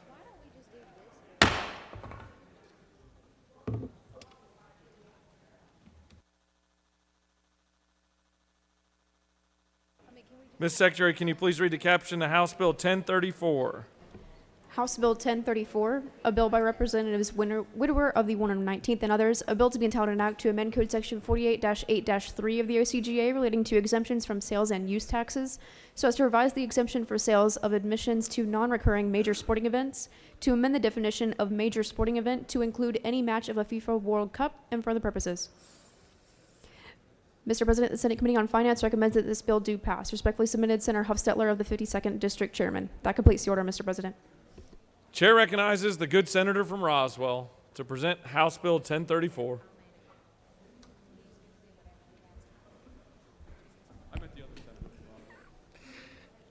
Thank you, Mr. President. I appreciate the very nice compliment. House Bill 1034 is something we've done many times in the past, which is to provide a sales tax exemption for major sporting events. Most of us are familiar when the Final Four has come to town, the Super Bowl, or other large events. In order to be in the running for those events, we have to have an exemption on the sales tax, or they simply will not come. As you all know, I have been a champion to make sure we have a return on investment of all of our tax credits and exemptions. In fact, this body, our Senate, many times, and we finally got passed and signed to law Senate Bill 6 last year, is to measure those. This is one of those ones that gets measured, because we know the economic result of getting one of these. In fact, when we had the Final Four the last time, the estimates were over $100 million of economic impact to the state of Georgia, where the amount of sales tax was a tiny, tiny fraction of that. This will allow us for the football playoffs coming in both 2025 as well as 2032, the FIFA World Cup soccer in 2026, the Super Bowl in 28, the Final Four in 29, and the Rugby World Cup in 2031. Some of these are anticipated because of the number of matches and timetable to be $200 to $400 million of return. So again, being good stewards of the taxpayers' money, to use a little bit of an exemption for sales tax to get back a huge return is smart business and a good, responsible use of taxpayer funds. Mr. President, if there are no questions, I would yield the well. You have a couple of questions. Chair recognizes the senator from the 26th with a question to your right. Chair recognizes the senator from the 26th with a question. Thank you, Mr. President. With the Senate of the year. I yield. Do you reckon we can unengross this bill so I can get included in it? Well, Senator, it's a very strong motion, but I think it may be out of order. chair recognizes the senator from the 36th with a question. Thank you, Mr. President. Does the senator yield? I yield. Senator, you made comments as you spoke in support of this bill you brought, that studying the impact is a wise thing and something that the Finance Committee, of which you are the vice chair, isn't it true, has endorsed doing and has put in place a process for studying the impact of bills like this and how it impacts our revenue. Isn't that the case? That is correct, Senator. And last year, Governor Kemp signed in Senate Bill 6, which allows us to do 10 of those studies each and every year. In this case, these were actually measured on a rotating basis as each event has happened in the past. We were able to measure the economic impact of what that was afterwards. So we actually have more examples of measuring this particular credit than probably any other one we've ever had. Thank you for that response. And isn't it true that in an abundance of caution, it would be very wise for this Senate to apply that same diligence to analyzing impact that our tax credits for the film industry have brought to our great state with its 75,000 employees and activity going on all over Georgia as a result of those credits that have placed Georgia as the number 3 state in the country for the film industry. Isn't it true it's wise to study that as well before we take any precipitous steps to change that legislation?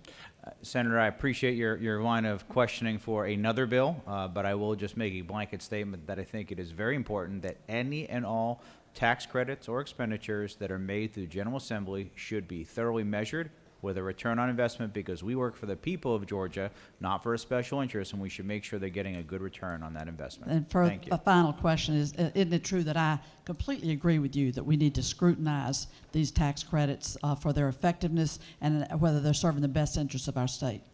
Thank you. Thank you. Chair recognizes the senator from the 46th with a question. The senator yield. I was wondering what took you so long. Senator, you may anticipate my question then. How does this tax benefit help us if Major League Baseball and other liberal progressive sports leagues aren't going to bring their events here anyway and are going to cancel them even when they give them to us because they disagree with our conservative voting records? Well, Senator, let me just make it abundantly clear, because I am a huge Braves fan. I know they did well.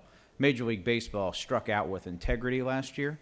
And it was their fault, but I am not going to penalize our local business owners and those who could really be beneficial for all the other economic goodness that will come from these other sporting events. And I think if you look at the information and notes on this, there is not anticipated for another all-star game here during this timeline. Follow-up question.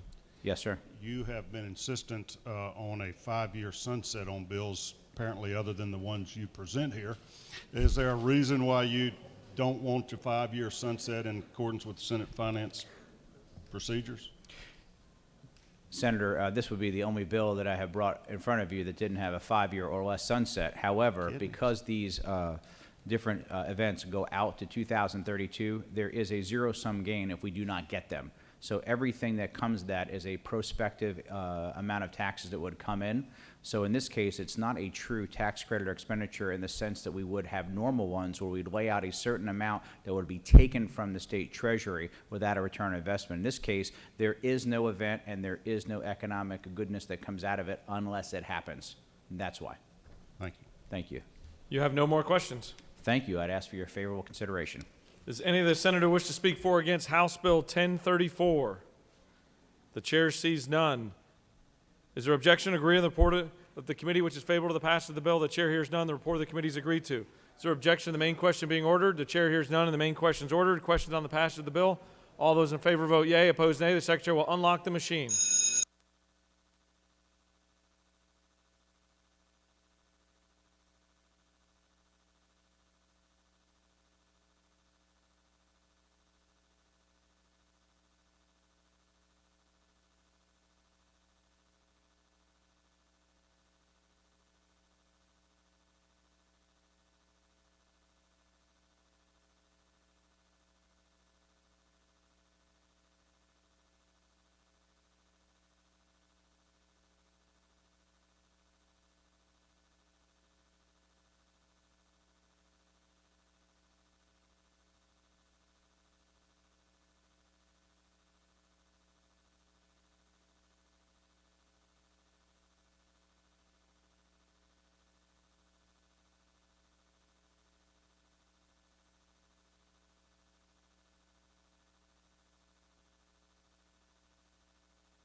On the passage of the bill, the yeas are 48, the nays are 6. This bill, having received the requisite constitutional majority, is therefore passed.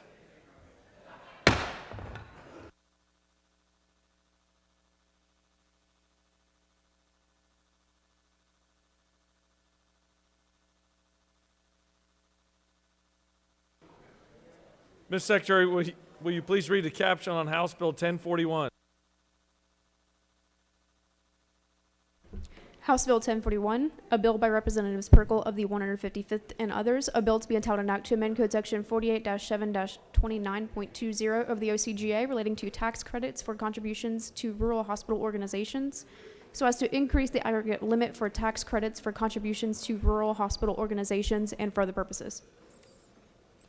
Mr. President, the Senate Committee on Finance recommends that this bill do pass. Respectfully submitted, Senator Huffstetler, the 52nd District Chairman. That completes the order, Mr. President. Chair recognizes the good senator from the 4th to present House Bill 1041. Mr. President, it gives me great pleasure today to talk about a bill that I got a tremendous amount of passion for because it has a big impact on my district, Senate District 4. But House Bill 1041 increases and extends the rural hospital tax credit from the current $60 million to $75 million, and this will be effective January 1, 2023. When I think of rural hospitals, I think of something that makes a community viable. Without a rural hospital, a community is not viable, and without being viable, a community dies. I think of it as a four-legged stool for a community to be successful. You got to have a great transportation system. You got to have a great health care system. You got to have a great education system. And you got to have broadband. And one of those four legs of that stool is a health care system. And without rural hospitals, these communities do not live. In the last 10 years in Georgia, we've lost 8 rural hospitals for lack of financial ability to survive. Let me tell you how this affects our community, our district, Senate District 4. We got 4 rural hospitals that qualify for this tax credit in this district. Emmanuel County Hospital has 410 employees. They're ranked number 4 in financial need in the state. Through this rural hospital tax credit, they were able to purchase a state-of-the-art mammography machine. That's a little bit hard for me to say. Candler County Hospital has 225 employees, ranked number 7 in need, and they did a renovation of the hospital and doctor's offices. Evans County Hospital, 250 employees, ranked number 17. They purchased a Lucas defibrillator machine and then an ultrasound machine, and also expanded their imaging center. Emmanuel County Hospital, 483 employees, ranked number 28. They built out their inpatient pharmacy. These tax credits are determined by the Department of Community Health and is based upon the need of the community. Why do we want to increase these from 60 to 75 million? Obviously, we want to increase it because there's a financial need in these communities. District 4 hospitals that I just mentioned y'all affects 1,368 employees, and that means 1,368 families are affected by these hospitals. In 2021, the $60 million that I just mentioned to you was actually reached and sold out in August of that year.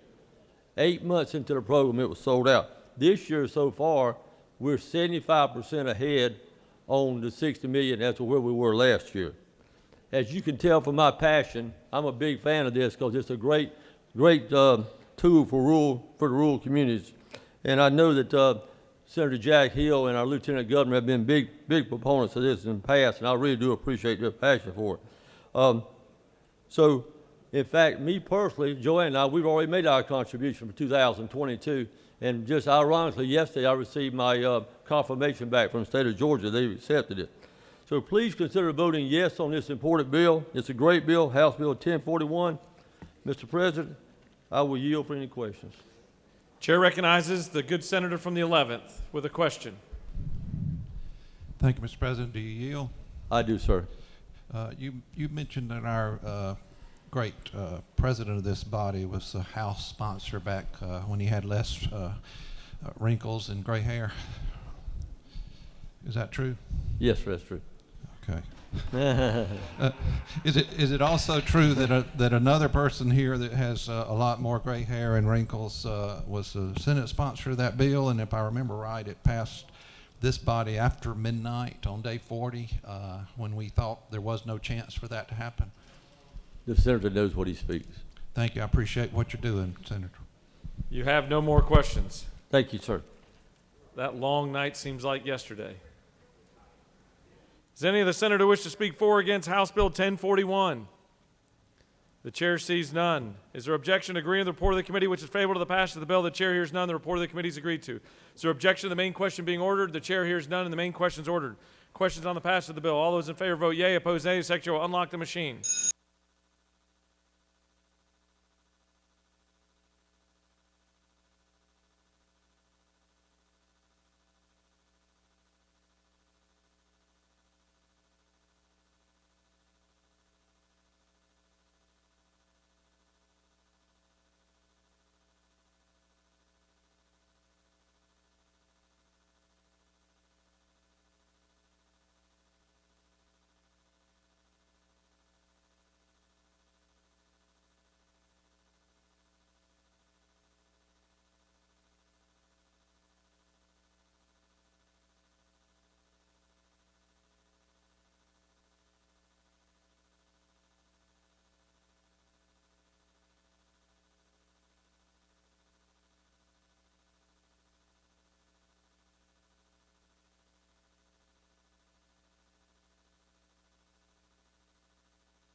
On the passage of the bill, the yeas are 54, the nays are 0. This bill, having received the requisite constitutional majority, is therefore passed.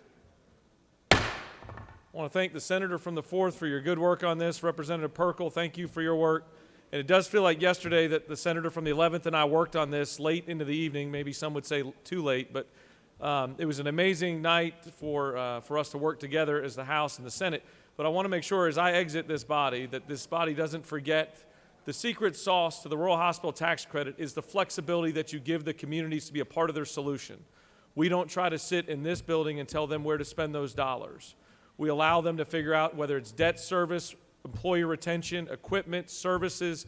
That's the secret sauce to empowering these communities to be effective with their health care delivery. So I want to thank you again for being a part of this as we move ahead. Thank you.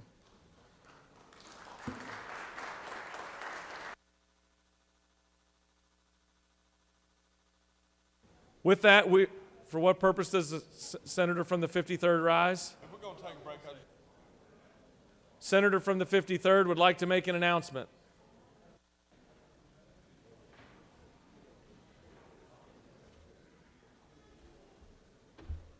Thank you, Mr. President. Just want to remind the Rules Committee members and everybody else, we will not be meeting today. It'll be a long meeting, and we'll have that tomorrow about 12:30. However, we'll be feeding the Senate or whoever's here and staff at 12 o'clock. So we'll have a nutritious meal that won't be actually nutritious, but it'll be good. Anyway, so just want to remind the Rules Committee members we'll meet tomorrow at 12:30. Lunch will be at 12. So please come and eat with us. Have a good day. I yield the will. I'm assuming you're not serving salads up there. No salad. All right, we're going to take a break for. Let me see, what time are we coming back? We will come back at 1 o'clock. We're going to take a break for lunch. I believe that. We're going to take a break, and we'll be back at 1 o'clock, and lunch will be here shortly. Thank you.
We'll be here about 12:30.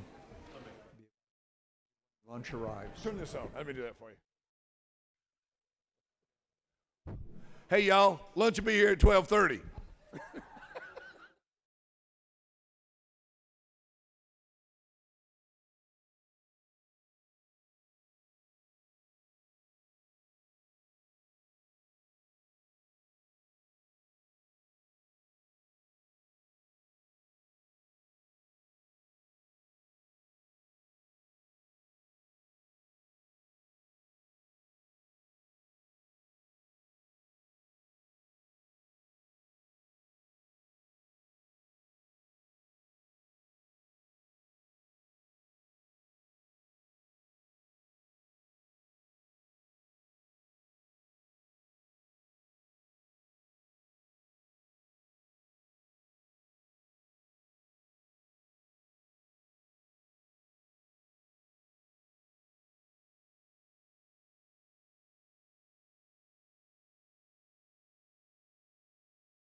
Mr. Secretary, will you please read for the first time House bills and resolutions?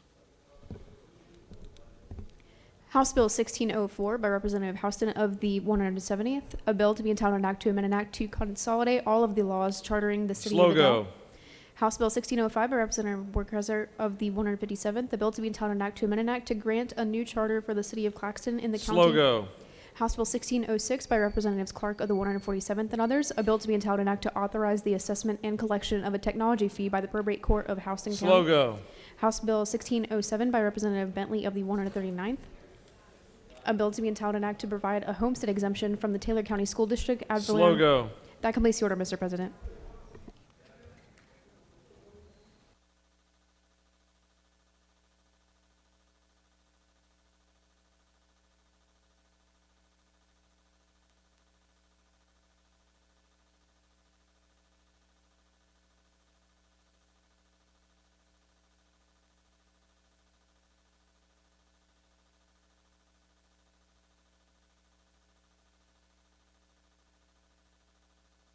Mr. Secretary, will you please read the caption of House Bill 997?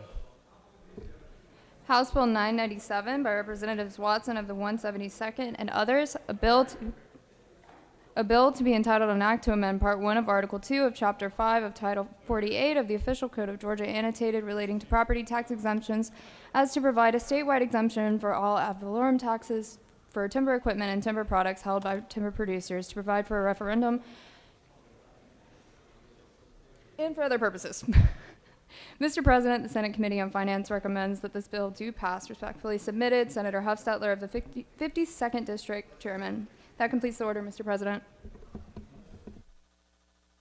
Chair recognizes the good senator from the 20th to present House Bill 997.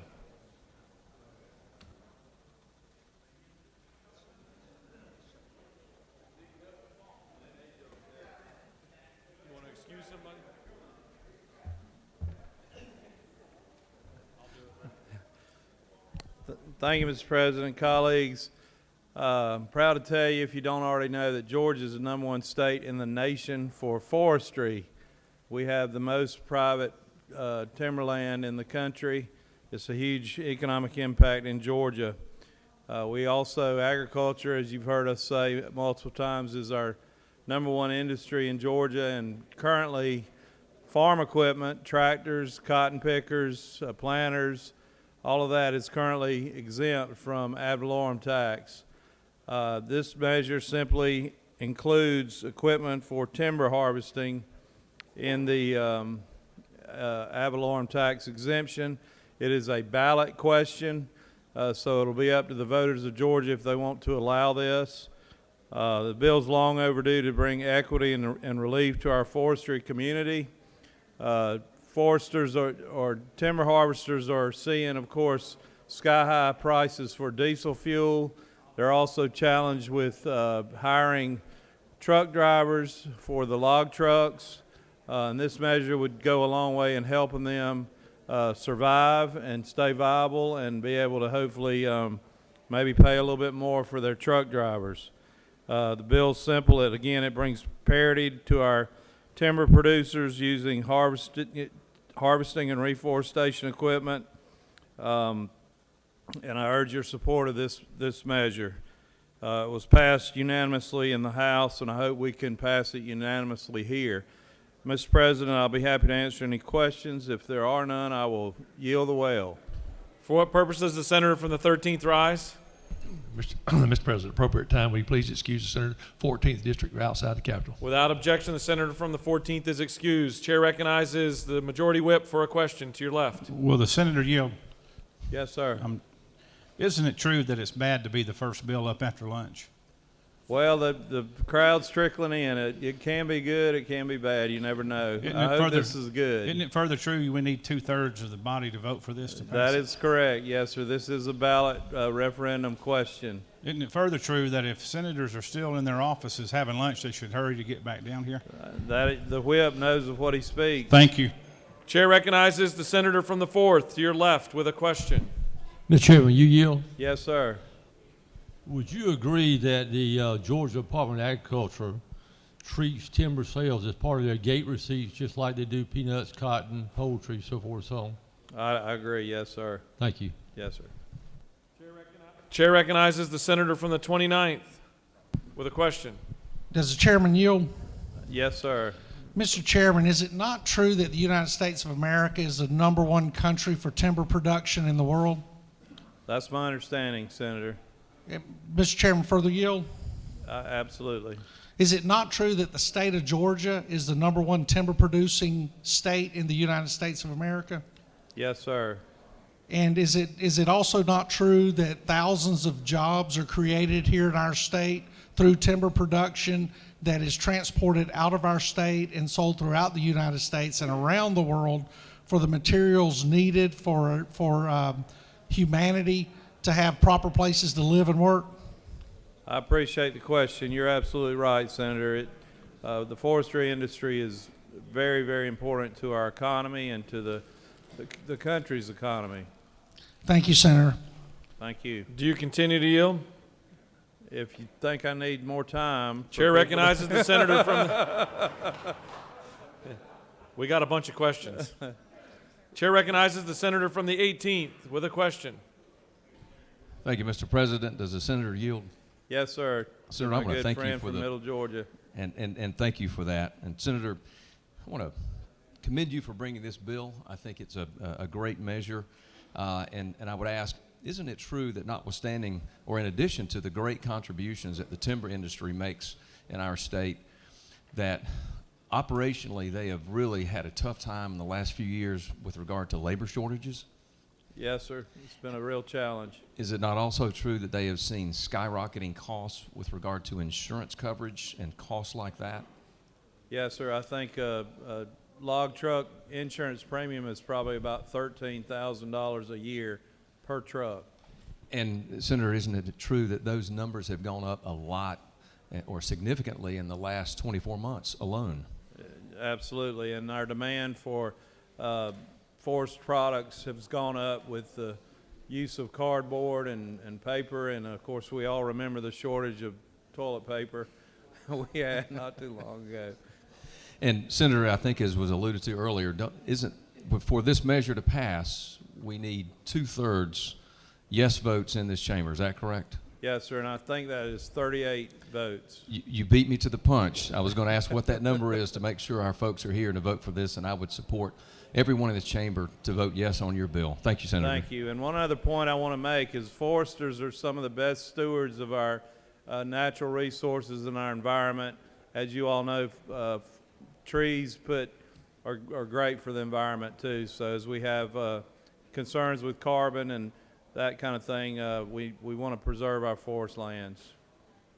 Looks like you're getting closer. We're going to make one more question here, unless you want to continue to yield. This one should soak up the balance of the time. The chair recognizes the senator from the 8th with a question. Thank you, Mr. President. Senator Yield. Yes, sir. Senator, is it true that a lot of this equipment that is used for forestry is also used for agriculture, the exact same equipment is used for dual purposes? That's right, and I failed to mention this equipment is not used on the road. I mean, they're having to truck the equipment into the property and truck it out on a lowboy trailer, so it's not equipment that you're going to see on our roadways.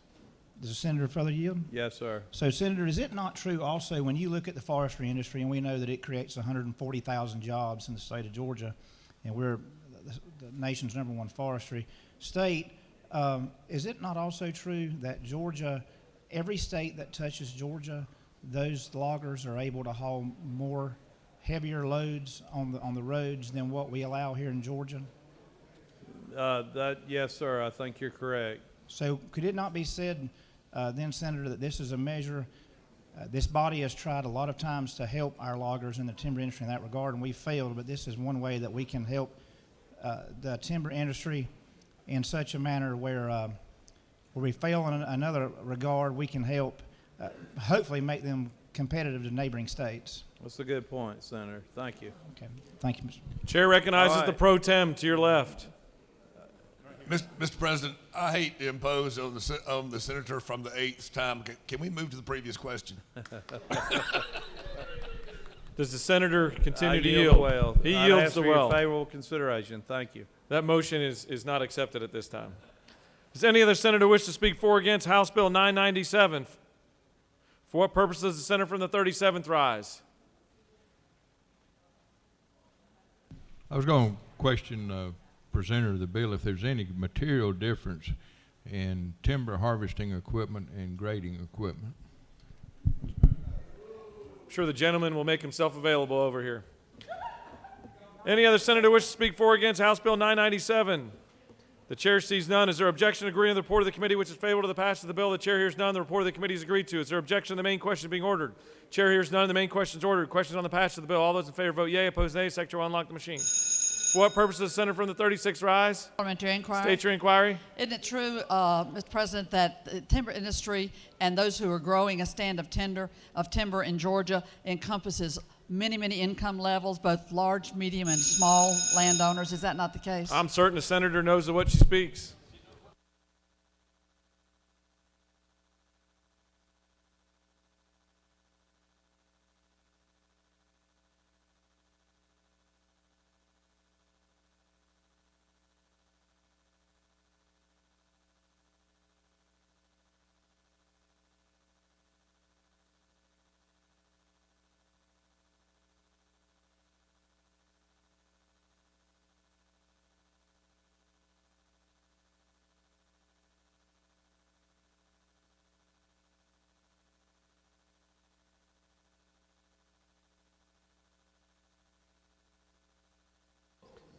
On the passage of the bill, the yeas are 50.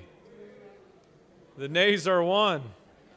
This bill, having received the requisite constitutional majority, is therefore passed.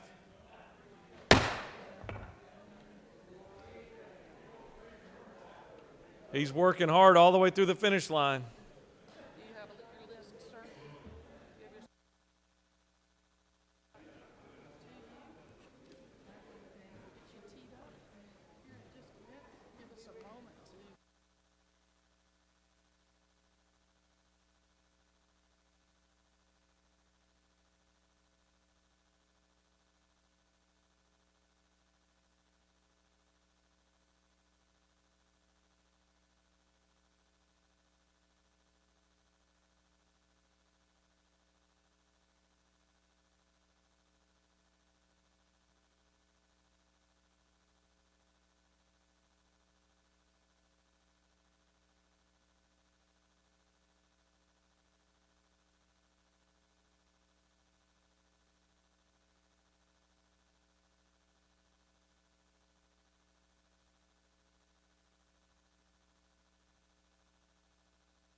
As a point of reference, the minority leader's button is now working.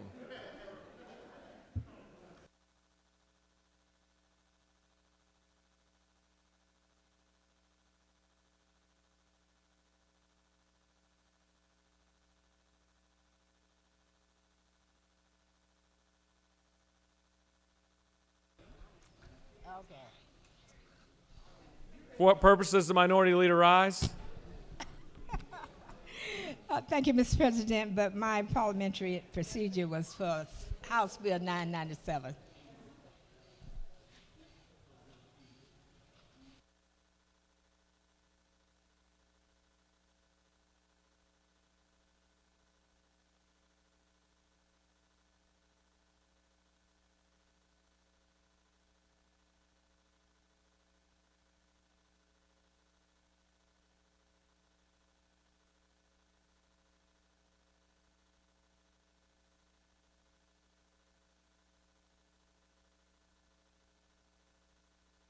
Chair recognizes the senator from the 56th. Thank you, Mr. President. I move the Senate agree to the House substitute to Senate Bill 332. Ms. Secretary, can you please read the caption? Senate Bill 332, a bill by Senators Albers of the 56th and others, a bill to be entitled an act to amend Chapter 1 of Title 10 of the OCGA relating to selling and other trade practices so as to provide for certain disclosures by third-party high-volume sellers of consumer products on online marketplaces, to provide for definitions, to require online marketplaces to provide certain notifications and a consumer reporting mechanism, and for other purposes. Mr. President, the committee on the House Judiciary recommends that this bill do pass by substitute. Respectfully submitted, Senator Representative Ellie.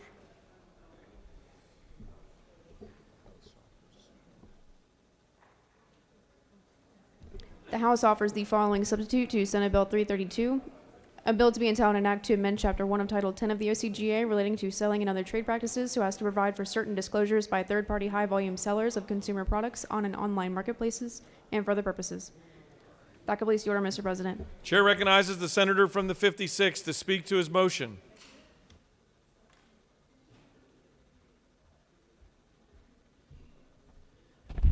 Thank you, Mr. President. Fellow senators, we passed Senate Bill 332, the Informed Consumers Act, in order to combat organized retail crime. Earlier in the session, there are two minor tweaks that changed in this bill in the House. They included defining unhindered, as well as assuring under the Attorney General clause that we added it to public and not private, to conform with the Fair Business Practice Act. If there are no questions, I would yield the well and ask for your favorable consideration. You have no questions. Does any other senator wish to speak for or against the motion? The chair sees none. The senator from the 56th has moved that the Senate agrees to the House substitute to Senate Bill 332. All those in favor of the motion vote yea. Opposed, nay. The Secretary will unlock the machine.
On the motion, the yeas are 51, the nays are 0, and the Senate has agreed to the House substitute to Senate Bill 332.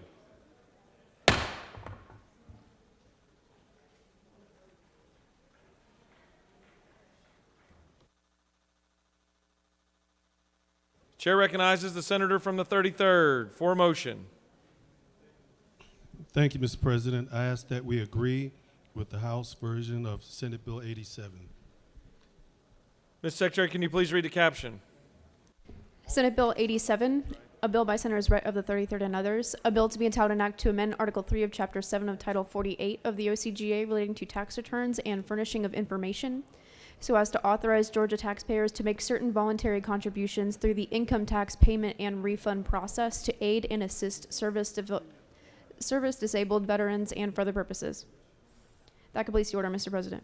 Chair recognizes the senator from the 33rd to speak to his motion.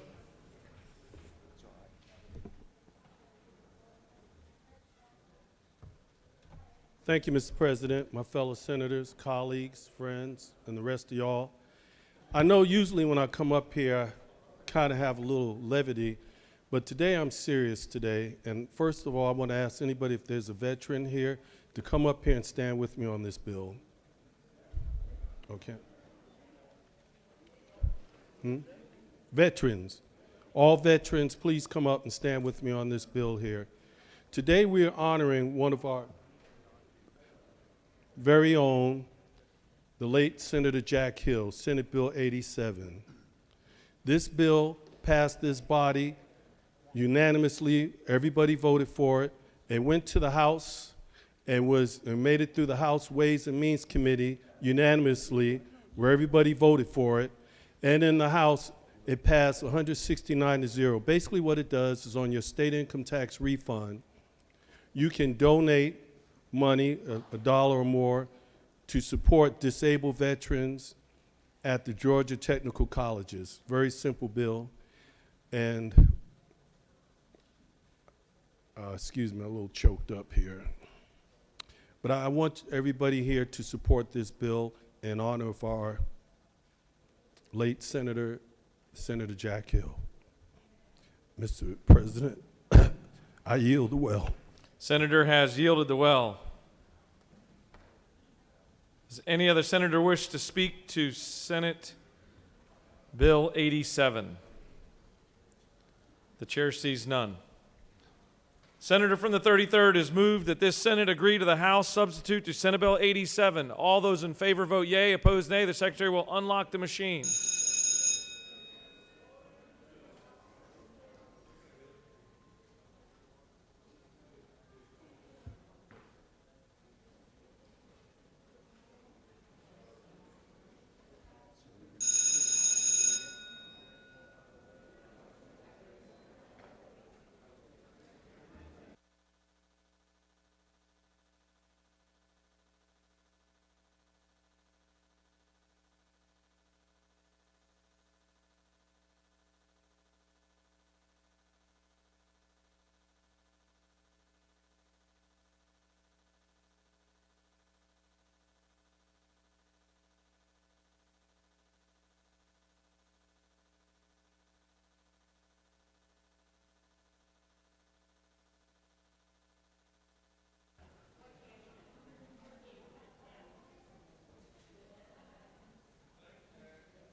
On the motion, the yeas are 51, the nays are 0, and the Senate has agreed to the House substitute to Senate Bill 87.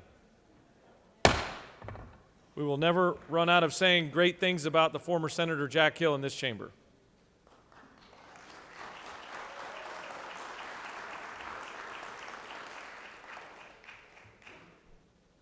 Chair recognizes the senator from the 31st for a motion. Good afternoon, Mr. President. I move that the Senate agree to the House amendment to the House version of Senate Bill 226. Ms. Secretary, please read the caption. Senate Bill 226, a bill by Senators Innovatarte of the 31st and others, a bill to be entitled an act to amend Part 3 of Article 3 of Chapter 12 of Title 16 of the OCGA relating to sale or distribution of harmful materials to minors so as to provide that the provisions of Code Section 16-12-103 shall be applicable to libraries operated by schools and for other purposes.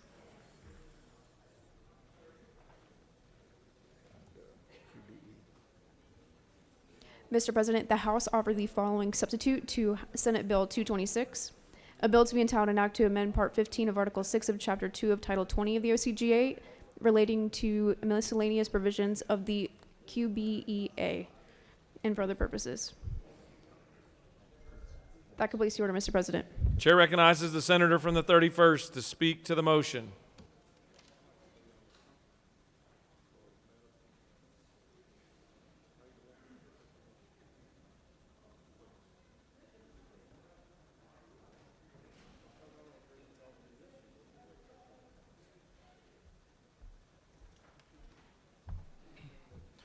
Thank you, Mr. President. Senate Bill 226 basically is a bill we debated last session related to materials that are harmful to minors. The change is basically different from the last version that we passed out of the Senate. Basically includes an upgraded complaint resolution process, and also that the title of the material in question that's appealed through the local school district be posted on a website for 15 days by the local school district. If there's no questions, I'll yield the will. You don't appear to have any questions. Does any other senator wish to speak for or against the motion? The chair sees none. Senator from the 31st has moved that the Senate agree to the House substitute to Senate Bill 226. All those in favor vote yea, opposed nay. Secretary will unlock the machine.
On the motion, the yeas are 29, the nays are 21, and the Senate has agreed to the House substitute to Senate Bill 226.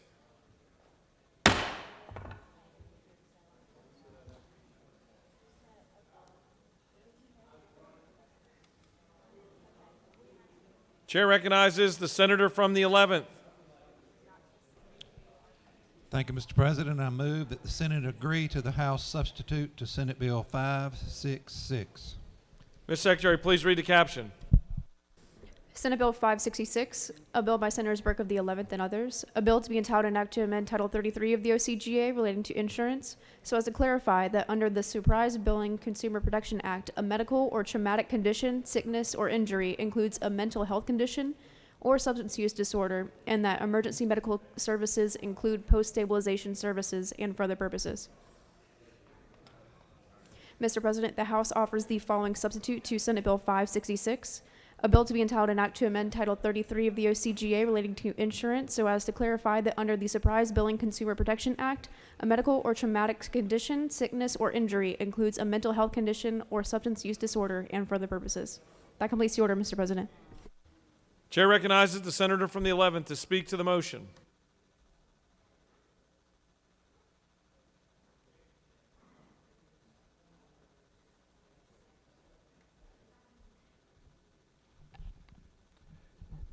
Thank you, Mr. President. Senate Bill 566 is the tweak to the surprise billing law that we passed earlier this session. The House substitute made a very minor language change in the post-stabilization language, and it remains that mental health services are now included under the Surprise Billing Act. If there are any questions, I'll yield to them. Otherwise, I'll yield the well.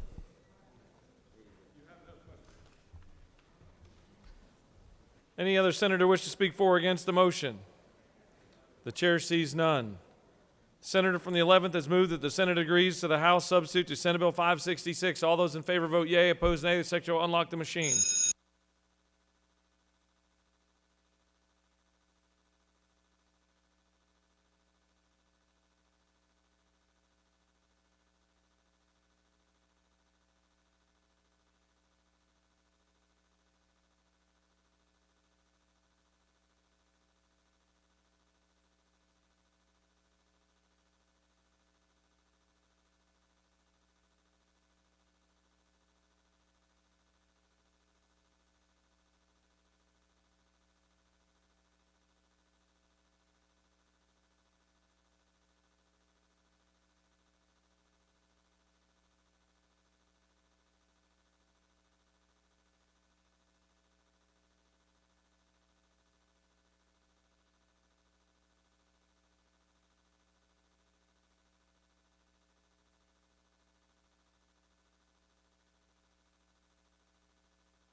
On the motion, the yeas are 53, the nays are 0, and the Senate has agreed to the House substitute to Senate Bill 566.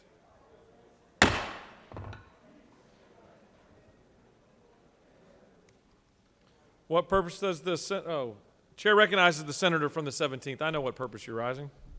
Mr. President, I move the Senate agree to the House substitute to Senate Bill 565. Mr. Secretary, can you please read the caption?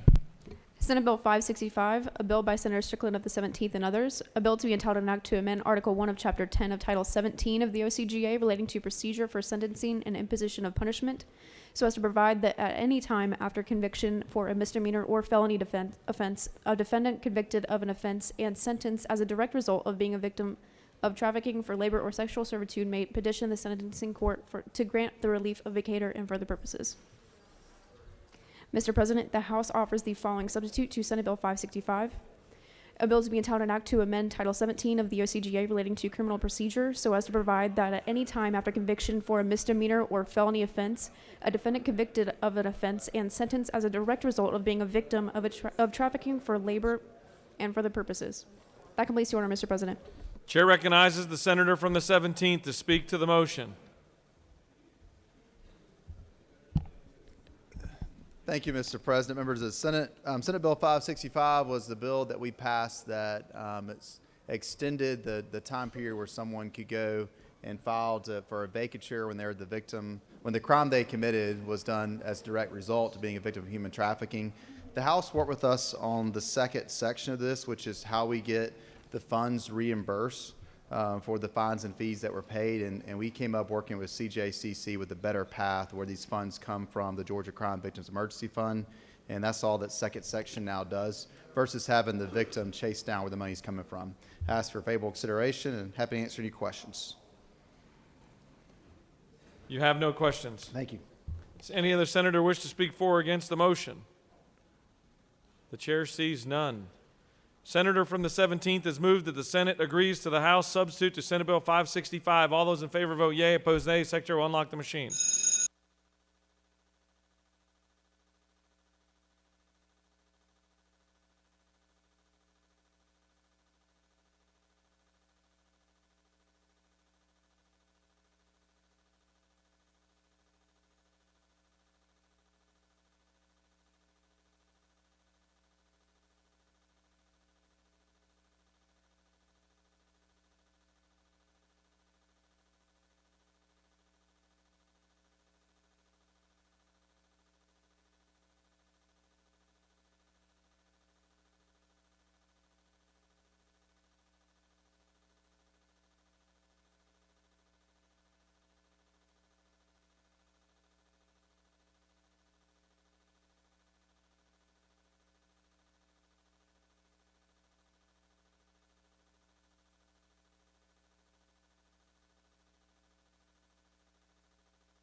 On the motion, the yeas are 49, the nays are 0, and the Senate has agreed to the House substitute to Senate Bill 565. Chair recognizes the pro tem for motion. Mr. President, I move that the Senate agree to the House amendment to substitute 588. Ms. Secretary, please read the caption. Senate Bill 588, a bill by Senators Miller of the 49th and others, a bill to be entitled an act to amend Article 3 of Chapter 2 of Title 20 of the OCGA relating to local boards of education, so as to provide that all meetings of local boards of education shall be open to the public except as otherwise provided by law and for other purposes. Mr. President, the House offers the following substitute to Senate Bill 588, a bill to be entitled an act to amend Article 3 of Chapter 2 of Title 20 of the OCGA relating to local boards of education, so as to provide that meetings of local boards of education shall be open to the public except as otherwise provided by law, to provide public notice of public meetings of local boards of education and for other purposes. That completes the order, Mr. President. Chair recognizes the pro tem to speak to his motion.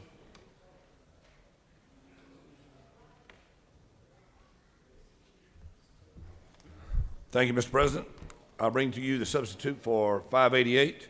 This bill was changed slightly in the House. You have voted on it once and approved it in this body. The bill requires that local boards of education have a public comment period. It strengthens the public's access to the boards of education, and it better informs the public about what's going on in the meetings and what takes place and the conduct that is expected by the members. It also allows those who feel they have their access to public meeting had been infringed upon to seek redress. If there's no questions, I'll yield the will. You have no questions. Thank you, Mr. President. Any other senator wish to speak for or against the motion?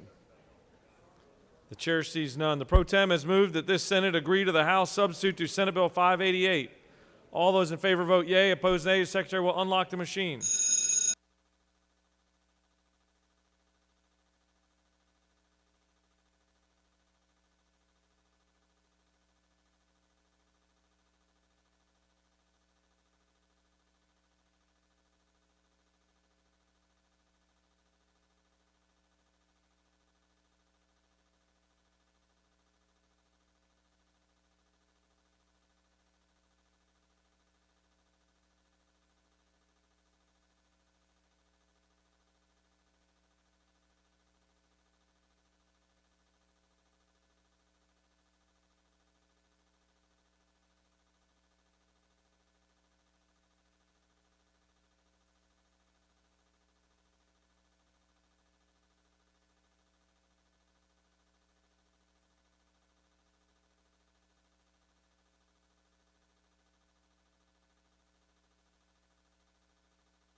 On the motion, the Senate has agreed to the House.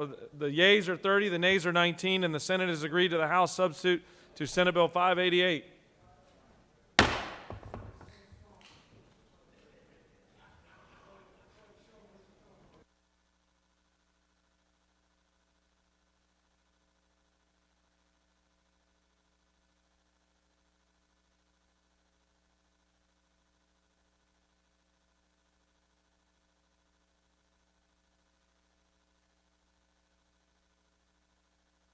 Mr. Secretary, will you please read the caption of House Bill 961?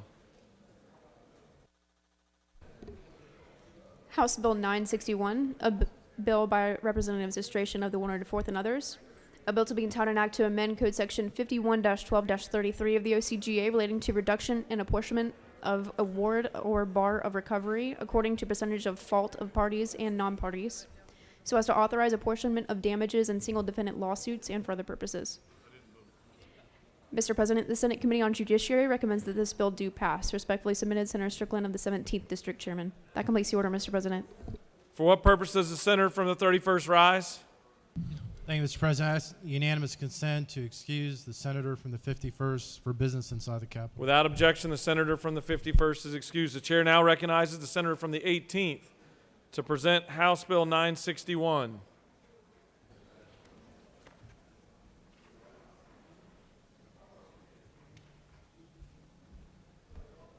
Thank you, Mr. President. Good afternoon, colleagues. Good news out of the box. Last time you have to hear from me today, I hope. Hey! All right.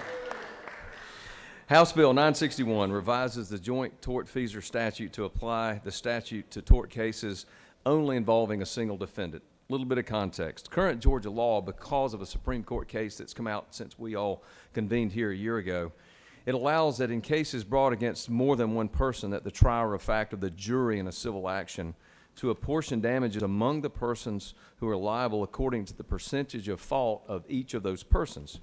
This bill allows for apportionment of damages in cases brought against a single person as well as a case brought against multiple defendants. As I said, the Supreme Court of Georgia held recently that the current joint tort Feaser statute, by its plain language as they interpreted the statute that's been on the books for many years, does not apply to cases unless the action is brought against more than one defendant. As such, in single defendant cases, the trier of fact is not allowed in those cases under the Supreme Court's interpretation to reduce damages based on the liability of non-parties to the action that's brought, to the particular civil action. Basically, this bill restores the law to the way that apportionment was understood and treated for many, many years, and corrects, or if you will, resets things as they were before the Supreme Court ruling in the last 12 months. A lot of work has gone into this. I want to commend all those that did participate. A lot of cooperation from various stakeholders, quite frankly, from the Georgia Chamber to the GTLA and a lot of folks in between.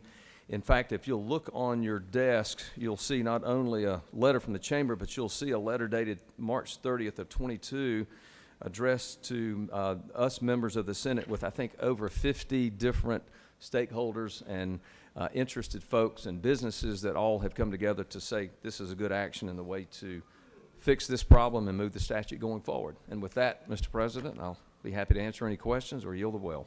You don't appear to have any questions. Thank you. I urge your support for this, and I'll yield the well. Thank you. Any other senator wish to speak for or against House Bill 961? The chair sees none. Is there objection to agreeing to the report of the committee which is favorable to the passage of the bill? The chair hears none. The report of the committee is agreed to. Is there objection to the main question being ordered? The chair hears none, and the main question is ordered. Questions on the passage of the bill. All those in favor vote yea. Opposed, nay. Secretary will unlock the machine.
On the passage of the bill, the yeas are 52, the nays are 0. This bill, having received the requisite constitutional majority, is therefore passed. Mr. Secretary, please read the caption of House Bill 884. House Bill 884, a bill by Representatives Belton of the 112th and others, a bill to be entitled an act to amend Chapter 1 of Title 43 of the OCGA relating to general provisions of professions and businesses, so as to change certain provisions relating to expedited license by endorsement for military spouses and for other purposes. Mr. President, the Senate Committee on Veterans and Military Services recommends that this bill do pass. Respectfully submitted, Senator Kirkpatrick of the 32nd District Chairman. Mr. President, Senators Kirkpatrick of the 32nd and others offer the following amendment number 1 to amend House Bill 884 by on line 34, change 30 to 90. That completes the order, Mr. President. Chair recognizes the senator from the 32nd to speak to the measure and amendment number 1.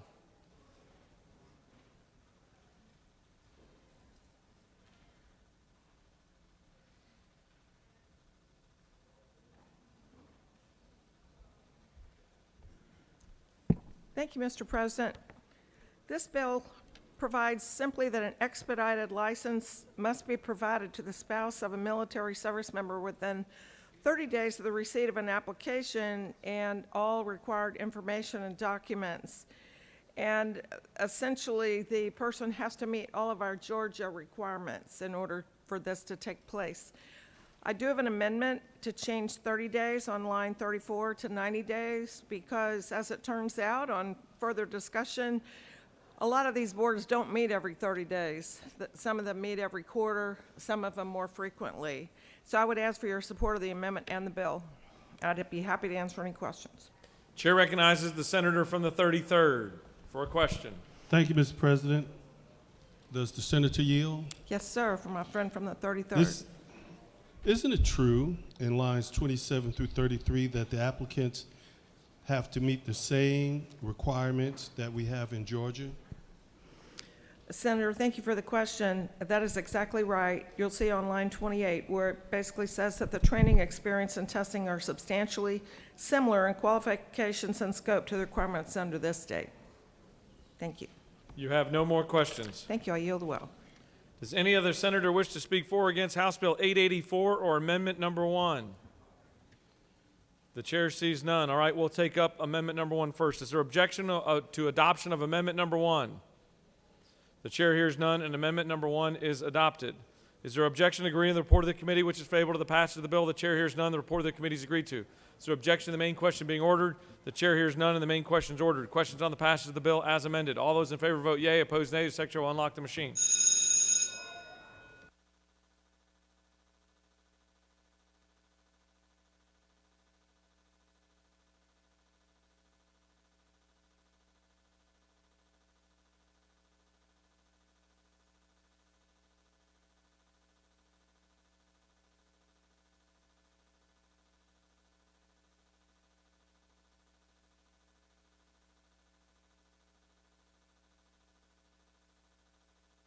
For what purpose does the senator from the 31st rise?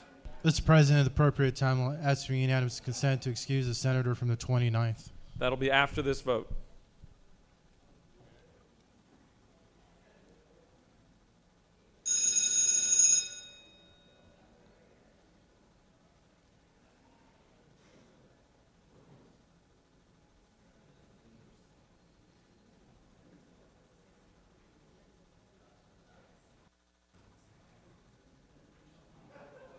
On the passage of the bill, the yeas are 51, the nays are 0. This bill, having received the requisite constitutional majority, is therefore passed as amended.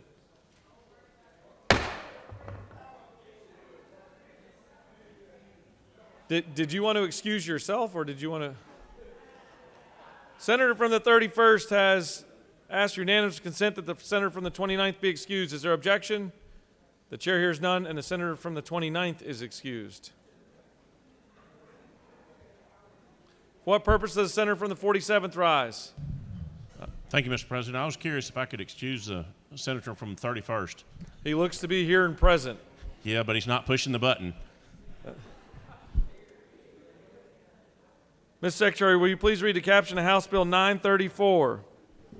House Bill 934, a bill by Representatives Leverett of the 33rd and others, a bill to be entitled an act to amend Part 1 of Article 5A of Chapter 8 of Title 48 of the OCGA relating to Special District Mass Transportation Sales and Use Tax, so to provide for the maximum amount and time frame for the collection of such tax when an intergovernmental agreement and for other purposes.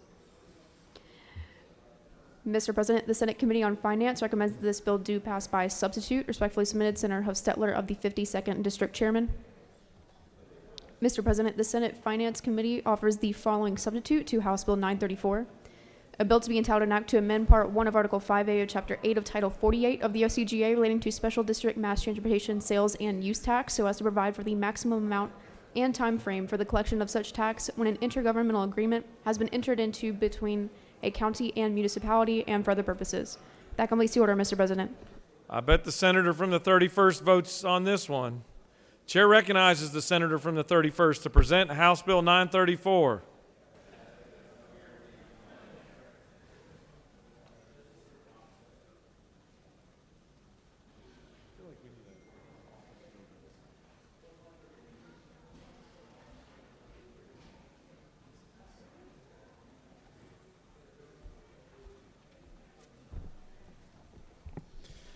Thank you, Mr. President. It's glad to be present today.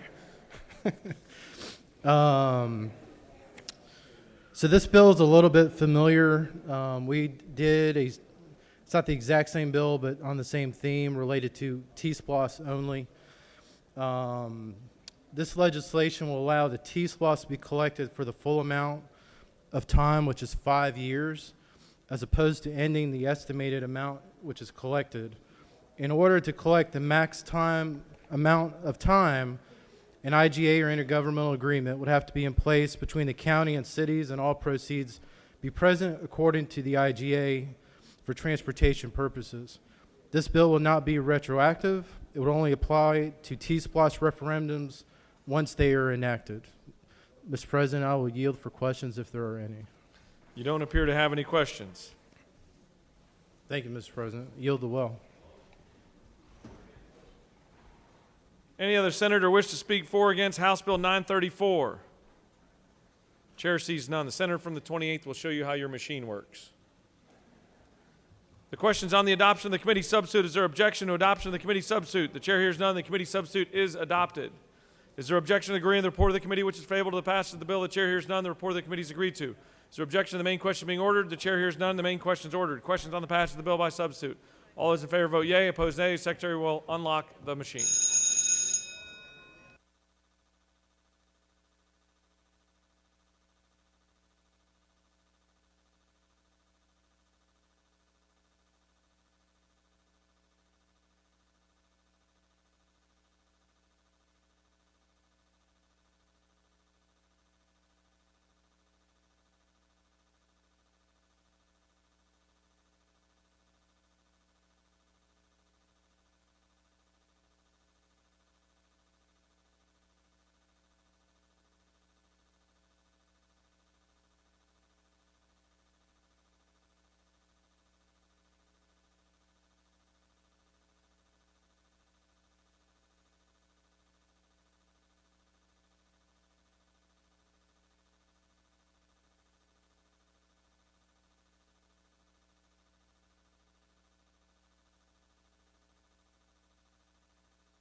On the passage of the bill, the yeas are 46, the nays are 4. This bill, having received the requisite constitutional majority, is therefore passed by substitute.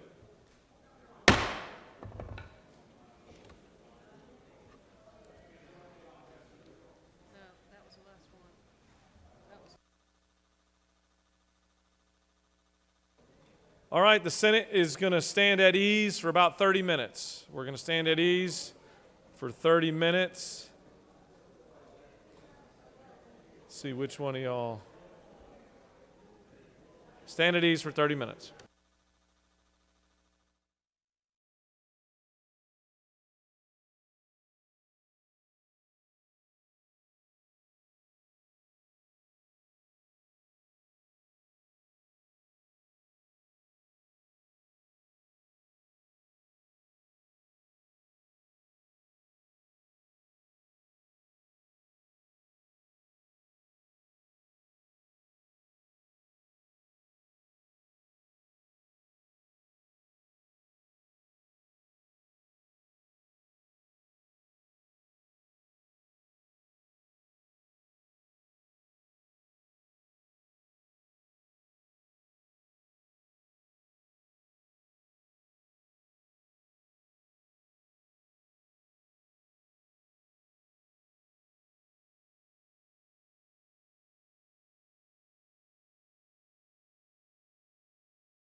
Mr. Secretary, can you please read the caption of House Bill 1433? House Bill 1433 by Representatives Balger of the 23rd and others. A bill to be entitled an act to amend Code Section 35-6A-11 of the Official Code of Georgia annotated relating to advisory board created and membership relative to the Criminal Justice Coordinating Council and for other purposes. Mr. President, the Senate Committee on Public Safety recommends that this bill do pass. Respectfully submitted, Senator Albers of the 56th District Chairman. That completes the order, Mr. President. Chair recognizes the senator from the 42nd to speak to House Bill 1433.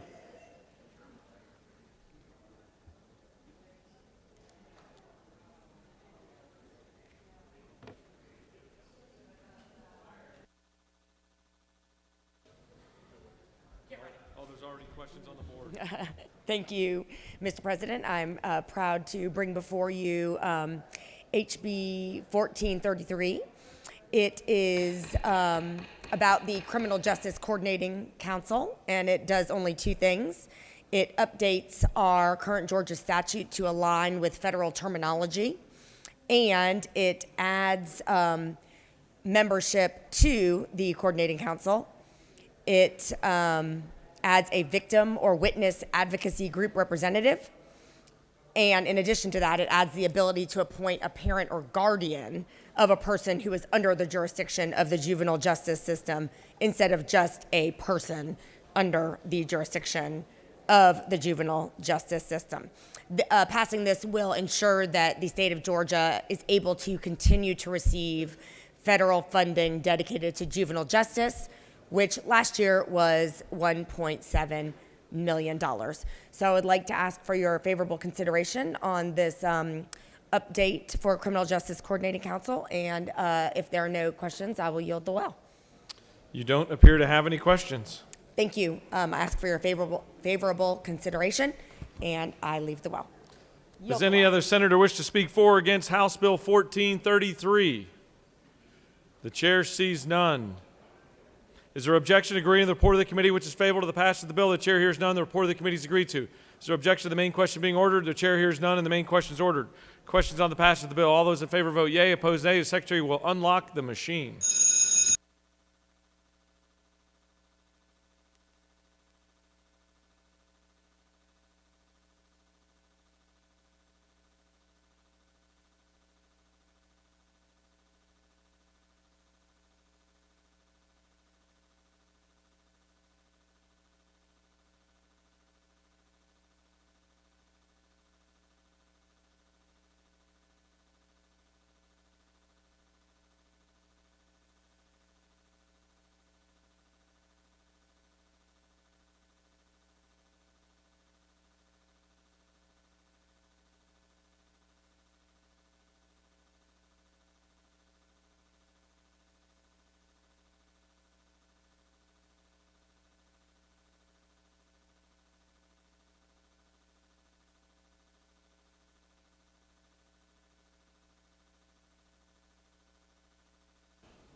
On the passage of the bill, the yeas are 53, the nays are 0. This bill, having received the requisite constitutional majority, is therefore passed.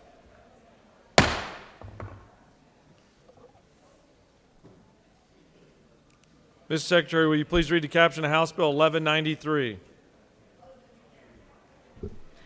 House Bill 1193 by Representative Gamble of the 15th and others. A bill to be entitled an act to amend Part 3 of Article 1 of Chapter 18 of Title 43 of the Official Code of Georgia annotated relating to license for funeral directors and embalmers so as to provide for reinstatement of a lapsed funeral director's license under certain conditions. Mr. President, the Committee and the Senate on Regulated Industries and Utilities recommend this bill do pass. By Senator Calzert of the 46th, Chairman. I thought I recognized that voice. You can do everything. Chair recognizes the senator from the 28th to speak to House Bill 1193.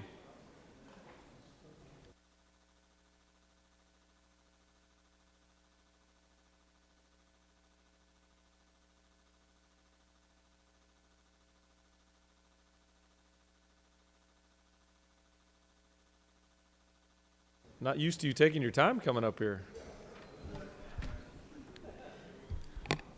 I just wanted you to get one last look, Mr. President. Colleagues, I rise to present to you HB 1193, which will simply allow a funeral director to renew their license should it lapse. They must complete all their continuing education and pay the fees and fines associated with renewal. They can't have any disciplinary action in their past. Second part of this bill will simply allow an individual to apply for a funeral apprenticeship more than twice, which is currently not allowed. With that, I'll yield for questions. You don't appear to have any questions. Well, then I'll just stand here. No, I'm kidding. The senator has yielded the well. Thank you. Any other senator wish to speak for or against the bill? The chair sees none. Is there objection to agreeing to the report of the committee which is favorable to the passage of the bill? The chair hears none. The report of the committee is agreed to. Is there objection to the main question being ordered? The chair hears none, and the main question is ordered.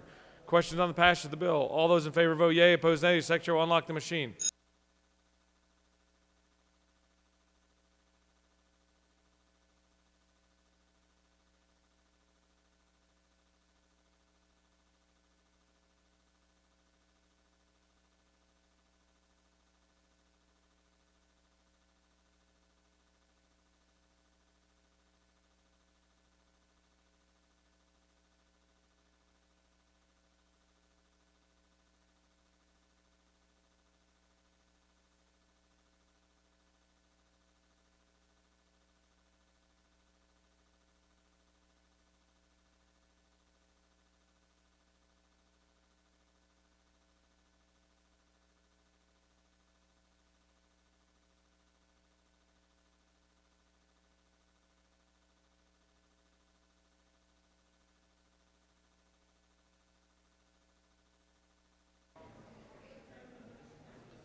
On the passage of the bill, the yeas are 53, the nays are 1. This bill, having received the requisite constitutional majority, is therefore passed.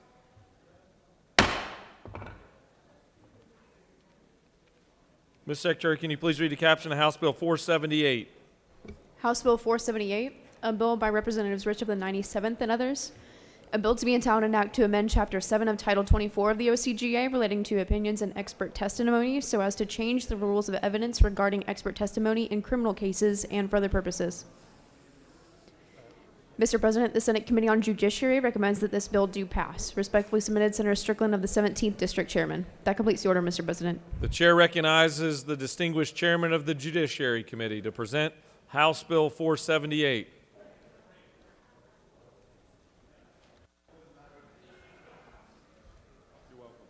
Thank you, Mr. President. Just a little lawyer bill, House Bill 478. Currently, when you look at trying to admit expert testimony at a trial, and you have a civil trial versus a criminal trial, you have two completely different standards. And what this bill does is take the civil standard that we have now and apply it to criminal cases as well. So we have uniform standards that also match our federal law that provides a much better way of dealing with whether or not someone is qualified to provide expert testimony in a trial. Just so you know, the prosecutors and the defense lawyers support this, something everybody's on board with. Ask for your support, House Bill 478. Happy to answer any questions. You don't appear to have any questions. Thank you. Any other senator wish to speak for or against House Bill 478? The chair sees none. Is there objection to agreeing to the report of the committee which is favorable to the passage of the bill? The chair hears none. The report of the committee is agreed to. Is there objection to the main question being ordered? The chair hears none, and the main question is ordered. Questions on the passage of the bill. All those in favor vote yea. Opposed nay. The secretary will unlock the machine.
On the passage of the bill, the yeas are 51, the nays are 2. This bill, having received the requisite constitutional majority, is therefore passed.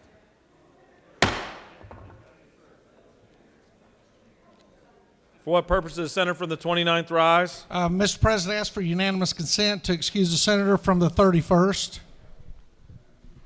Without objection, the senator from the 31st is excused.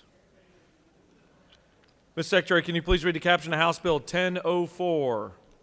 House Bill 1004, a bill by Representatives Maynard of the 56th and others, a bill to be entitled an act to amend Title 20 of the OCGA relating to education so as to provide for the establishment of unified campus police forces through agreements entered into by colleges and universities and for other purposes. Mr. President, the Senate Committee on Public Safety recommends that this bill do pass by substitute. Respectfully submitted, Senator Albers of the 56th District Chairman. Mr. President, the Senate Committee on Public Safety offers the following substitute to House Bill 1004, a bill to be entitled an act to amend Chapter 8 of Title 20 of the OCGA relating to campus policemen so as to provide for the establishment of unified public safety services through agreements entered into by colleges and universities and for other purposes. That completes the order, Mr. President. Chair recognizes the senator from the 29th to present House Bill 1004.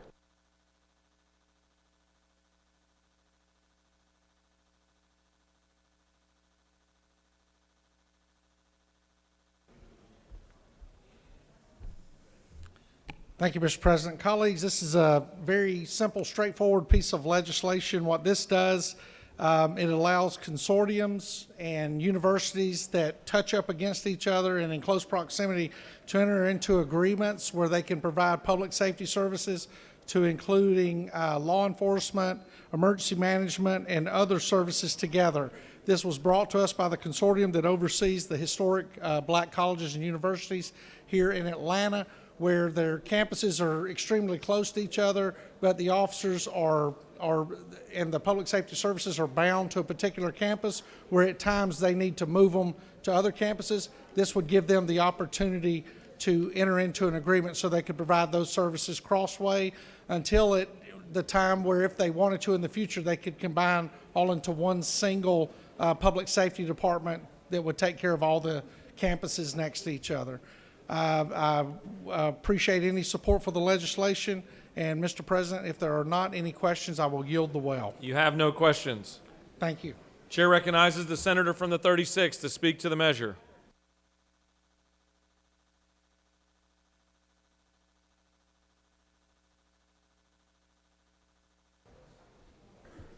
Thank you, Mr. President. I rise in support of House Bill 1004.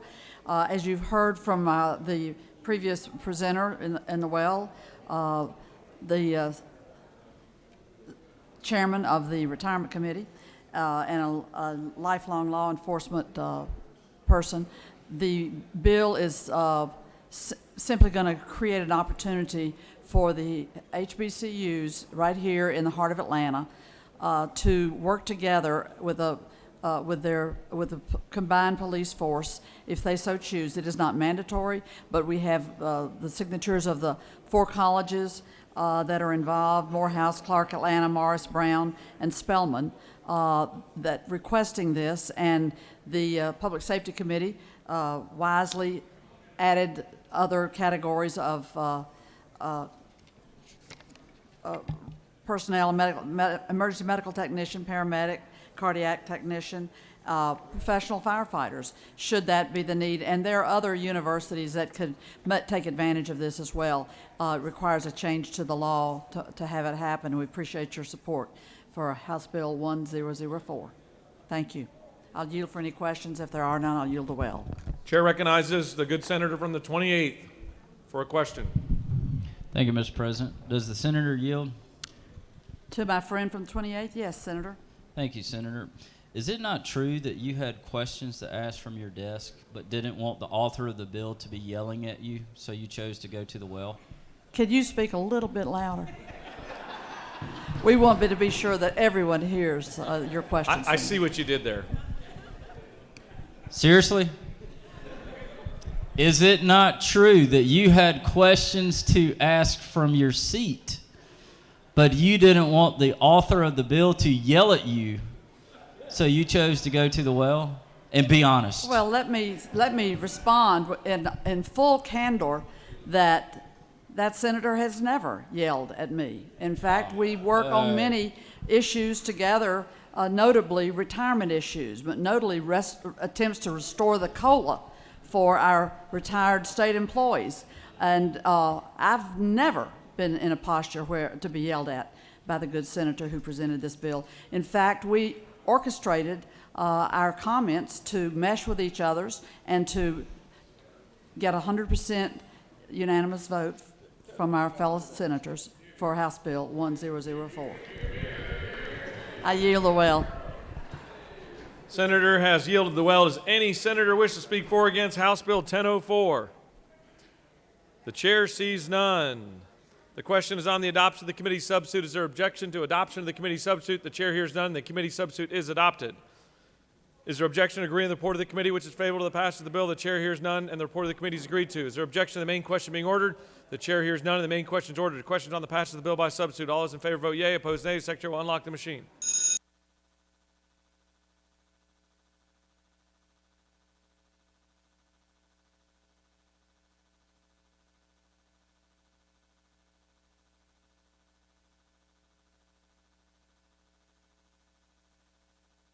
For what purpose does a good senator from the 34th rise? Parliamentary inquiry. State that inquiry.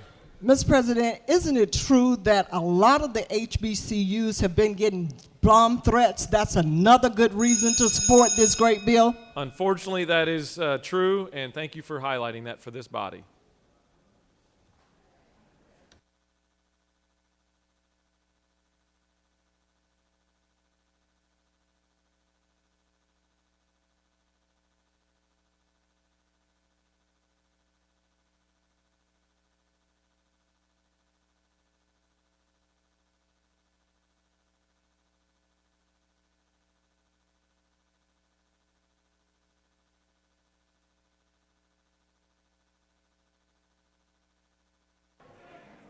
On the passage of the bill, the yeas are 53, the nays are 0. This bill, having received the requisite constitutional majority, is therefore passed by substitute.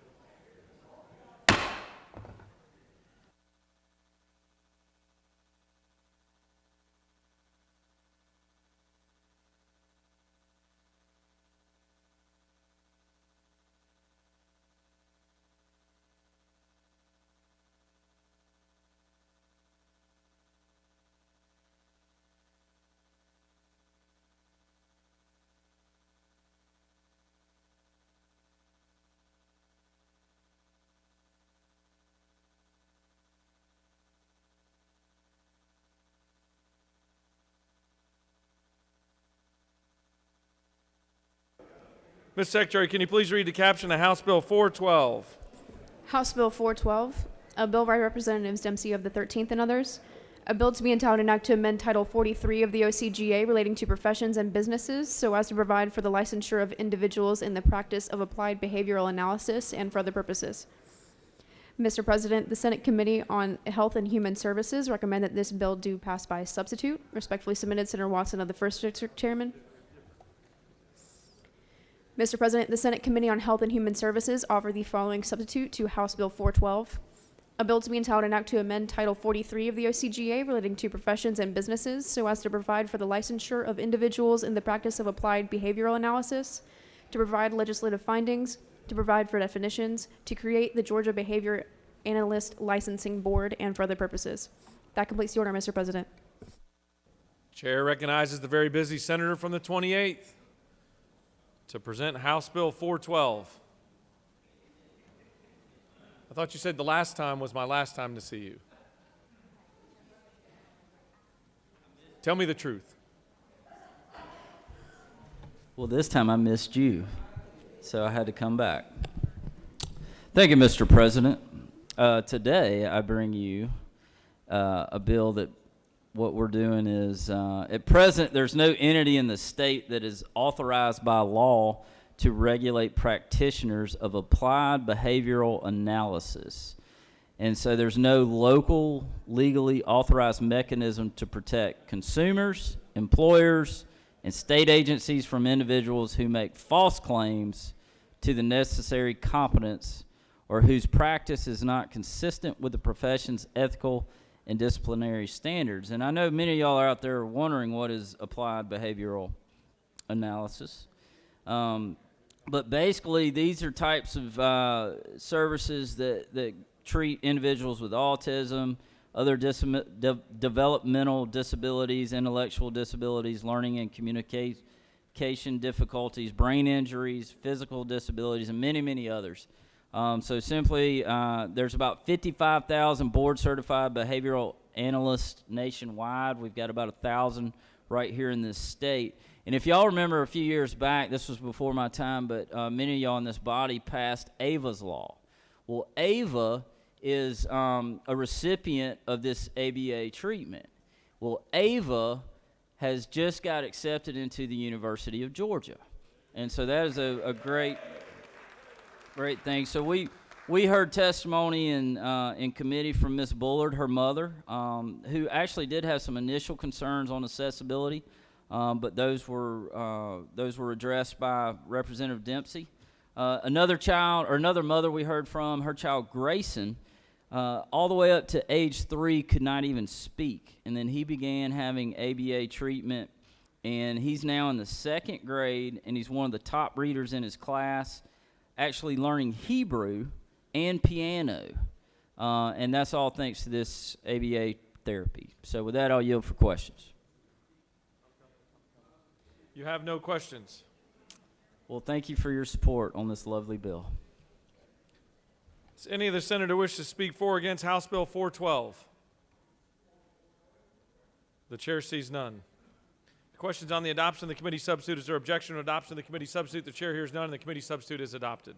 Is there objection to agreeing to the report of the committee which is favorable to the passage of the bill? The chair hears none. The report of the committee is agreed to. Is there objection to the main question being ordered? The chair hears none. The main question is ordered. Question on the passage of the bill by substitute. All those in favor vote yea. Opposed, nay. Secretary will unlock the machine.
On the passage of the bill, the yeas are 52, the nays are 1. This bill, having received the requisite constitutional majority, is therefore passed by substitute.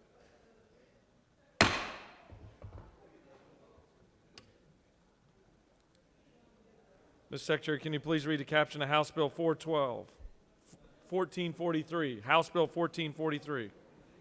House Bill 1443, a bill by Representatives Gaines of the 117th and others, a bill to be entitled an act to amend Article 3 of Chapter 2 of Title 26 of the OCGA relating to food service establishments, so as to provide that mobile food service establishments that have active permits may operate in the county of origin and in one or more counties other than its county of origin without obtaining an additional permit and for other purposes.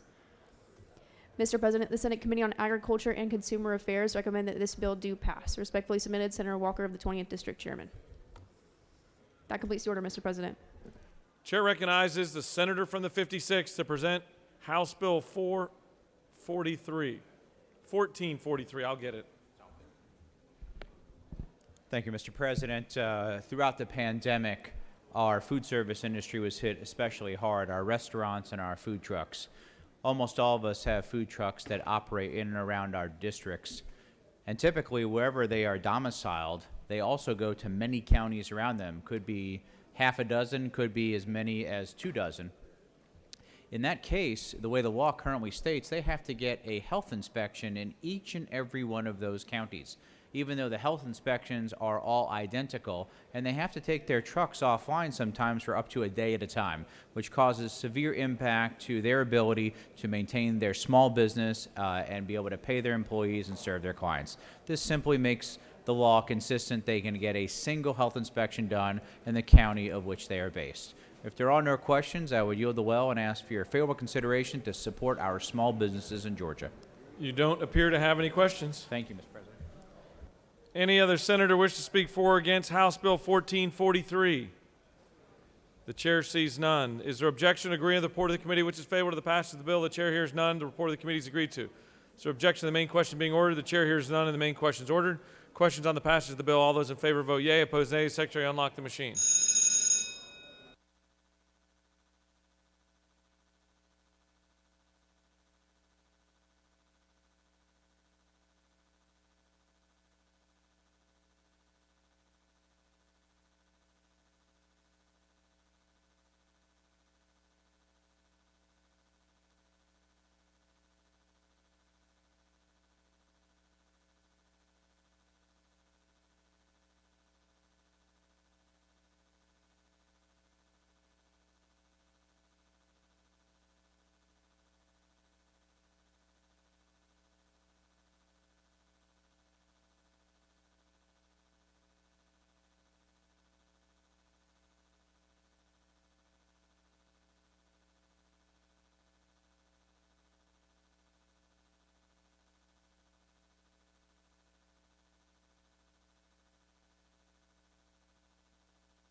On the passage of the bill, the yeas are 49, the nays are 0.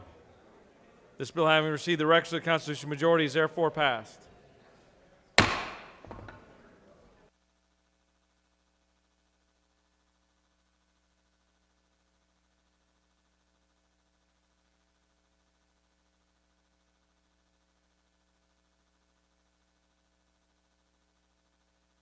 We're preparing a special action over here, so we will stand at ease for just a couple of minutes, and then we'll be back with you. Sorry to disappoint so many.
4-2.9 be suspended to allow for an immediate consideration of House Bill 1013.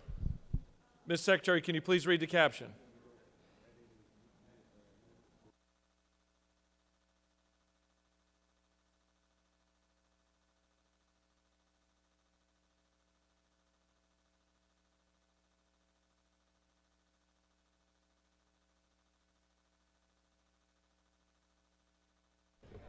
House Bill 1013, a bill by Representatives Walston of the 7th and others, a bill to be entitled an act to amend titles 15, 20, 31, 33, 37, 45, and 49 of the OCGA relating to courts, education, health, insurance, mental health, public officers and employees, and social services, respectively, so as to implement the recommendations of the Georgia Behavioral Health Reform and Innovation Commission and for other purposes.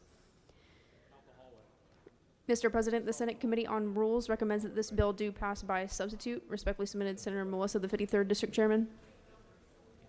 That completes the order, Ms.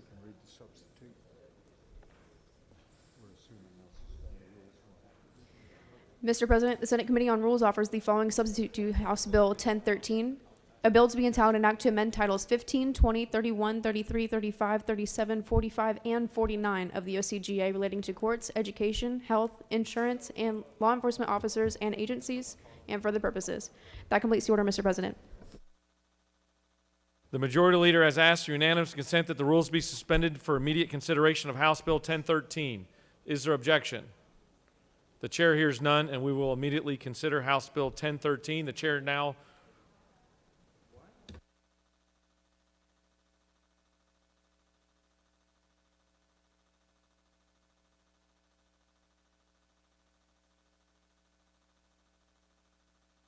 Chair recognizes the senator from the 17th to present House Bill 1013.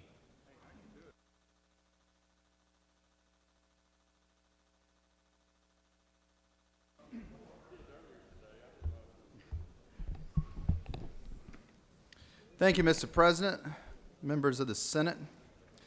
I bring to you House Bill 1013. 3 years ago, we formally acknowledged the fact that Georgia is facing a mental health and addictive disease crisis. We, the General Assembly, under the leadership of Governor Kemp, decided to put experts together, and we formed the Behavioral Health Reform and Innovation Commission in 2019 for the purpose of conducting a comprehensive review of the behavioral health system in Georgia.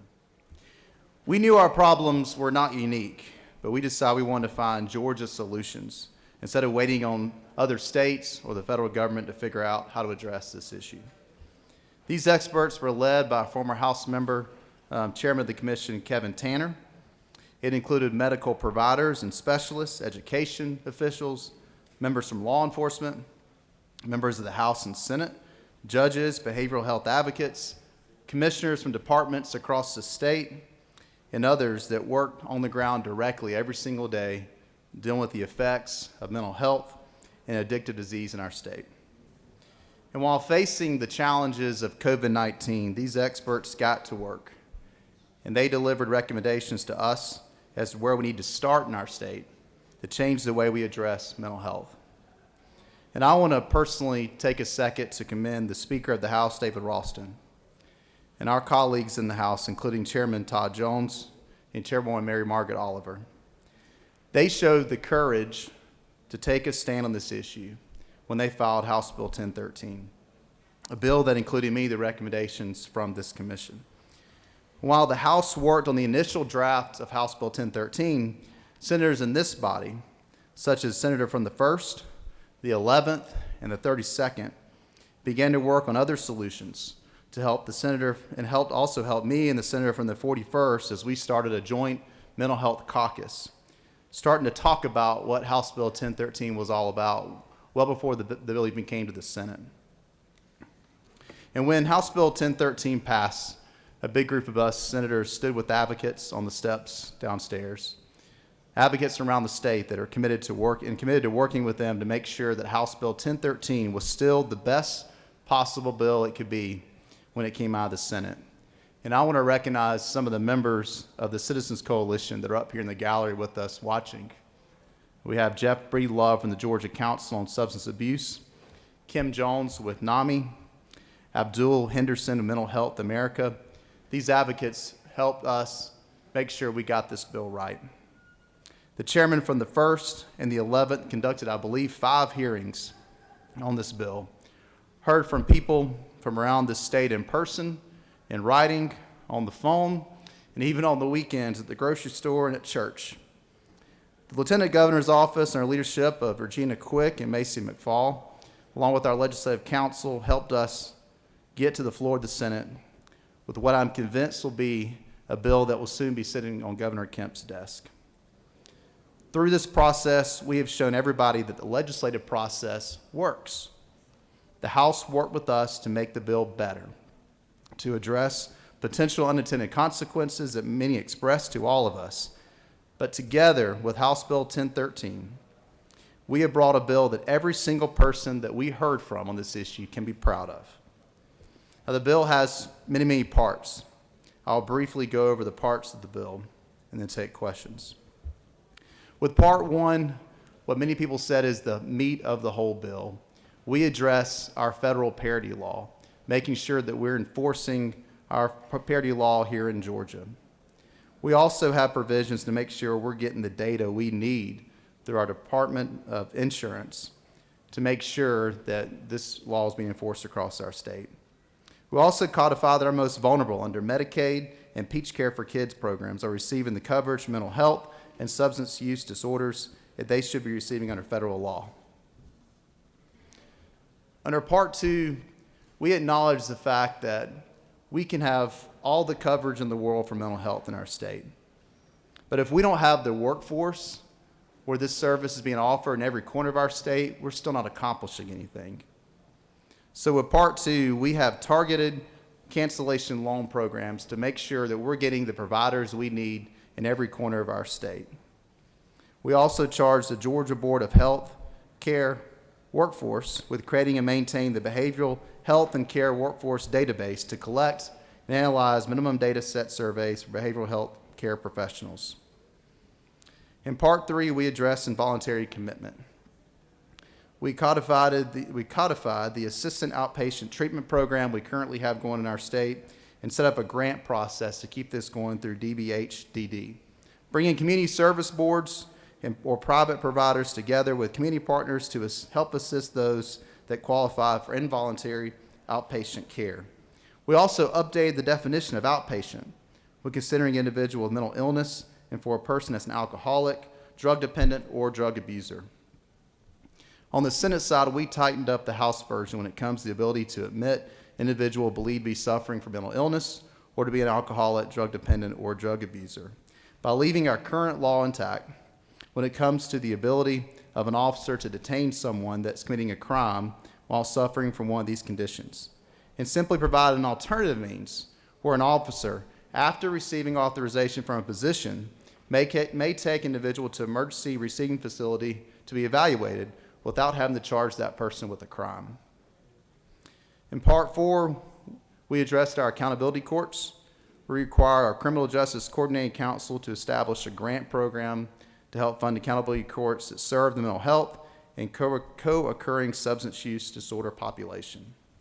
We also included a House Bill 570 that was filed by Representative Neal, which provides training for peace officers at the Georgia Public Safety Training Center for behavioral health co-responding, and we included funding for grants for co-responder programs. Part 5 of the bill, we addressed child and adolescent behavioral health. We required the DBHDD to annually report the complaints they're receiving to the Office of Health Strategy and Coordination. We also established a multi-agency treatment for children team, where multiple agencies will come together and collaborate on meeting unmet needs for children in our state. And finally, in Part 6 of the bill, we addressed Behavioral Health Reform and Innovation Commission that I started with talking about. We added additional studying and reporting from the Department of Community Health to this commission, which will include the reimbursement rates for mental health services under Medicaid, Peach Care for Kids, and the state health benefit plan with other states, and how our uninsured are being cared for in our emergency rooms. We also added additional duties to the Behavioral Health Reform and Innovation Commission while extending the sunset for its termination for additional 2 years. And finally, in this section, we require Medicaid coverage for certain prescribed treatments to address mood disorders. Members of the Senate, along the journey from what was known as House Bill 514 in 2019 that started the Georgia Mental Health Reform and Innovation Commission. And throughout this session, as we worked on House Bill 1013 and other issues in this body, we heard many stories from people that moved us. We heard from strangers that were willing to stand before us and share their personal stories about how mental health and addictive disease had changed their lives and the lives of their family members. And we commend you for stepping out to allow your situation to be used to prevent more folks from going through what you had to face. But members of the Senate, I think I could say along with all 10.7 million Georgians, we all unfortunately have a story. For some, mental health and substance abuse hit us closer than others, but we all have a story that we could share. And today I ask you to think about those living, breathing examples of this crisis in our state. As you join me in doing something that isn't very common these days, set aside our political and regional diversity and send a strong message to our constituents around the state. Georgia is taking on mental health reform. And in closing, I'll acknowledge that House Bill 1013 doesn't solve our mental health crisis. Many parts of this bill are long-term investments that will require much more work in the years to come. But together, with the passage of House Bill 1013, we'll start the process of making Georgia not only the best state in the country for business, but the best state in the country for mental health services. And with that, Mr. President, I'll be happy to take any questions. You don't appear to have any questions. I ask for your support for House Bill 1013. Thank you. Chair recognizes the senator from the 11th to speak to House Bill 1013. For what purpose does the senator from the 31st rise? Mr. President, I ask unanimous consent to be excused from voting on HB 1013 pursuant to Senate Rule 5-1.8D. Senator from the 31st is asked unanimous consent to be excused from this vote on House Bill 1013. Is there objection? The chair hears none, and you are excused. Chair recognizes the senator from the 11th in the well. Thank you, Mr. President. As those of you that have been here a little while know, I don't usually get up to add my thoughts to something that is normally a red or green problem. I think all of us have been here long enough. We know we're going to vote red or we're going to vote green, and I don't usually like to delay this opportunity so we can get back to working for the people. But this is a time I felt moved to speak. First of all, I want to thank the Senator for the 17th for his eloquent remarks presenting this bill. I don't have any criticism whatsoever. That lawyer did not pretend this was a lawyer bill. I think he stated the facts as they were and got out of the way, and I thank you for that. I want to thank the Speaker for getting behind this measure. I want to thank the Governor for his support and his staff who have been very engaged in this important initiative. I want to thank him as well for the appropriations that he's put into the budget this year. I think it's unprecedented the amount of mental health funding that we've added in different places to the budget with the help of the senator from the 19th. The House members, of course, that co-sponsored the bill and were good to work with. Our Lieutenant Governor and his staff, I'm not going to name all of his staff because all of his staff were engaged in this important measure and they worked tirelessly. After I was named the chairman of the subcommittee by my good friend from the first, I said a few dirty words when I hung up the phone, but I did say yes.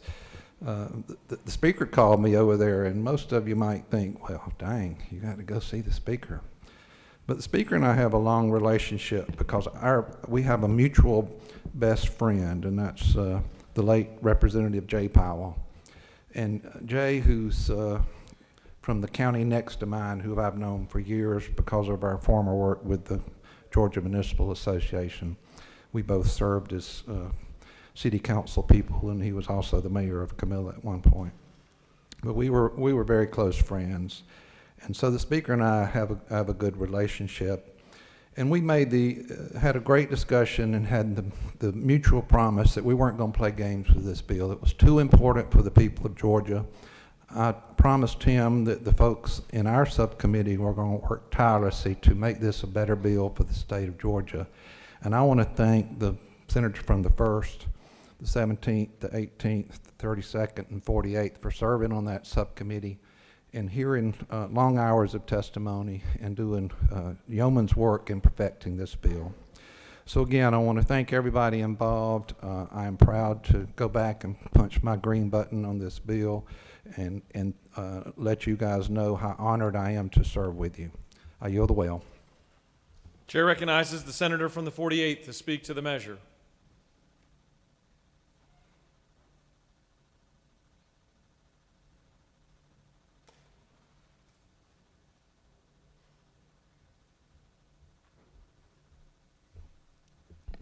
Thank you, Mr. President.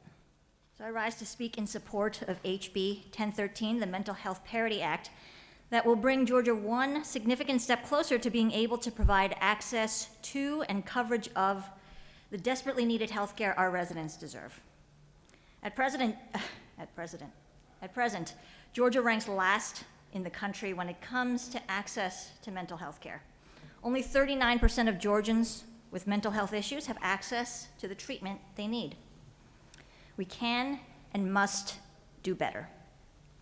Along with everyone else in this chamber, I was proud to vote in favor of another health reform bill earlier this session to address Georgia's maternal mortality crisis, extending health care coverage for new moms. That piece of legislation brought by the senator from the 11th, like this bill sitting before you now, was built on years of study, incremental change, and bold legislative solutions. The day we voted unanimously for that bill was a good day. I hope today will be another good day for the state of Georgia. I have to be honest with you, this can occasionally be a frustrating place to work. Sometimes the changes we want to see and that our patients need don't happen as fast as we would like or at the scale we would hope for. It's not every day that we get to walk out of this room feeling like we moved the ball on something really important. It's not every day in this chamber that we have a chance to make such a clear difference in the lives and health of the people in this state. We have a chance to do it again today as we get ready to vote for HB 1013. This bill is many things. It's the result of years of study and work. It's transformative. It's a framework for continued work that needs to be done. But above all, it is a moral document. HB 1013 is a bipartisan commitment to the people of Georgia that we recognize care for mental health and substance use disorder is essential as treatment for medical and surgical care. It's a recognition that we can and will do better, and it's an acknowledgement that this bill, while significant, is just the first step in our commitment to the work that lies ahead. This is a bill we can all be proud of. Thank you for joining me and voting for its passage today. Thank you, Mr. President. I yield the well. Does any other senator wish to speak for or against House Bill 1013? The chair sees none. The question is on the adoption of the committee substitute. Is there objection to adoption of the committee substitute? The chair hears none, and the committee substitute is adopted. Is there objection to agreeing to the report of the committee, which is favorable to the passage of the bill? The chair hears none. The report of the committee is agreed to. Is there objection to the main question being ordered? The chair hears none, and the main question is ordered. The question is on the passage of the bill by substitute. All those in favor vote yea. Opposed, nay. The secretary will unlock the machine.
On the passage of the bill, the yeas are 54, the nays are 0. This bill, having received the requisite constitutional majority, is therefore passed by substitute.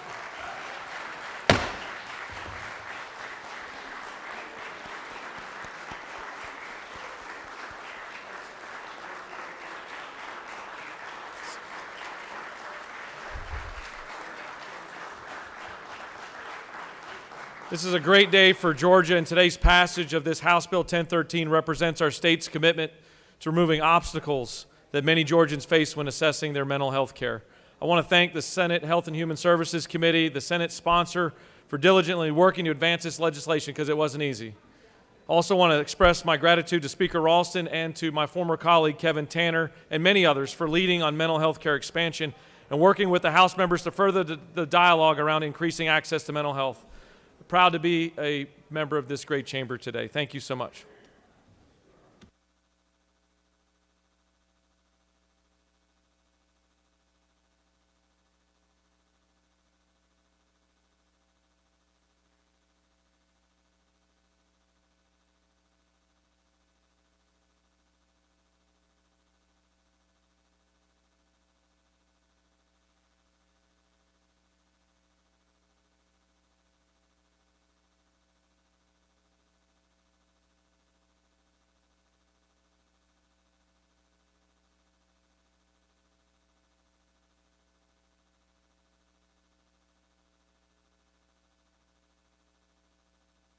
All right, we're going to go back to the rules calendar. Ms. Secretary, can you please read the caption to House Bill 1146? House Bill 1146, a bill by Representatives Lott of the 122nd and others. A bill to be entitled an act to amend Title 40 of the OCGA relating to motor vehicles and traffic so as to provide for vehicles operated by certain law enforcement to be equipped with flashing or revolving lights, which are primarily blue in color, to remove a restriction relating to motor vehicles of the Georgia State Patrol and for other purposes.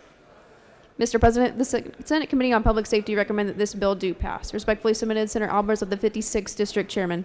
That completes the order, Mr. President. Chair recognizes the busy senator from the 56th. Your hair still looks perfectly in place.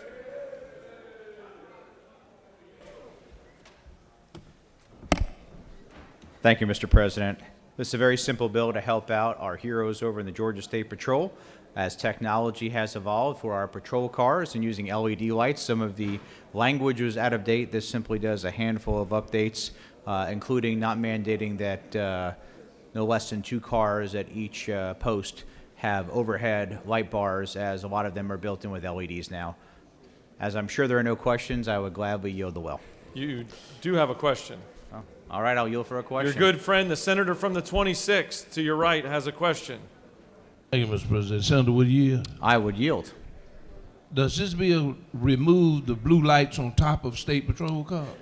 It does not remove them, Senator. All it does is does not put a requirement of how many cars have to have them, and some of the new cars actually have LEDs that are built in different areas of the car, so it doesn't make a traditional light bar be the only solution. Senator, further yield. I yield. Senator, you know, isn't it true we've dealt with laws dealing with speeding, law enforcement cars being recognized on the road and not hidden in the trees.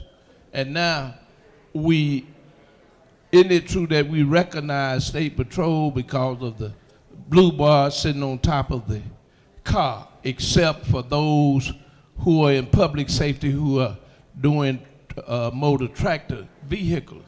So why would we remove the lights on top of the car so folks will not realize who they are approaching? Senator, we're not removing the lights. This gives flexibility for them, and in new cars and trucks and SUVs, some of them have them literally built in LEDs in different ways than the traditional light bar. This is just an update, and I think you've seen over the years that LEDs are much better use than the old traditional revolving and rotating light bars. Thank you. You have no more questions. Thank you. I'd ask for your favorable consideration. Does any other senator wish to speak for or against House Bill 1146? The chair sees none. Is there objection to agreeing to the report of the committee which is favorable to the passage of the bill? The chair hears none. The report of the committee is agreed to. Is there objection to the main question being ordered? The chair hears none. The main question is ordered. Questions on the passage of the bill. All those in favor vote yea. Opposed, nay. Secretary, unlock the machine.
On the passage of the bill, the yeas are 49, the nays are 5. This bill, having received the requisite constitutional majority, is therefore passed.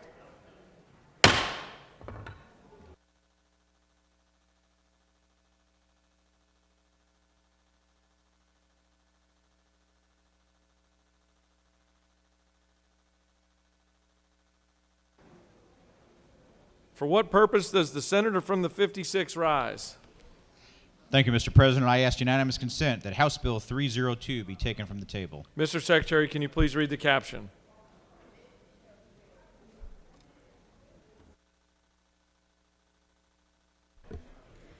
House Bill 302, a bill by Representatives Momtahan of the 17th and others, a bill to be entitled an act to amend Article 1 of Chapter 13 of Title 48 of the OCGA relating to general provisions regarding specific business and occupation taxes, so as to require that the proceeds of local government regulatory fees be used to pay for regulatory activity and not general operations, to revise the list of professions which may be subject to such regulatory fees and for other purposes.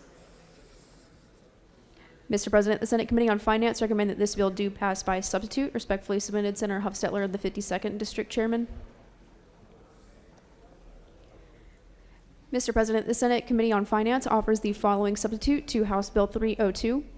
A bill to be entitled an act to amend Article 1 of Chapter 13 of Title 48 of the OCGA relating to general provisions regarding specific business and occupation taxes, so as to require that the proceeds of local government regulatory fees be used to pay for regulatory activity and not general operations and for other purposes. That completes the order, Mr. President. Senator from the 56 has asked for unanimous consent that House Bill 302 be taken from the table. Is there objection? There is objection. All right, the objection is not debatable. All those in favor of House Bill 302 be taken from the table vote yea. Opposed, nay. The Secretary will unlock the machine.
On the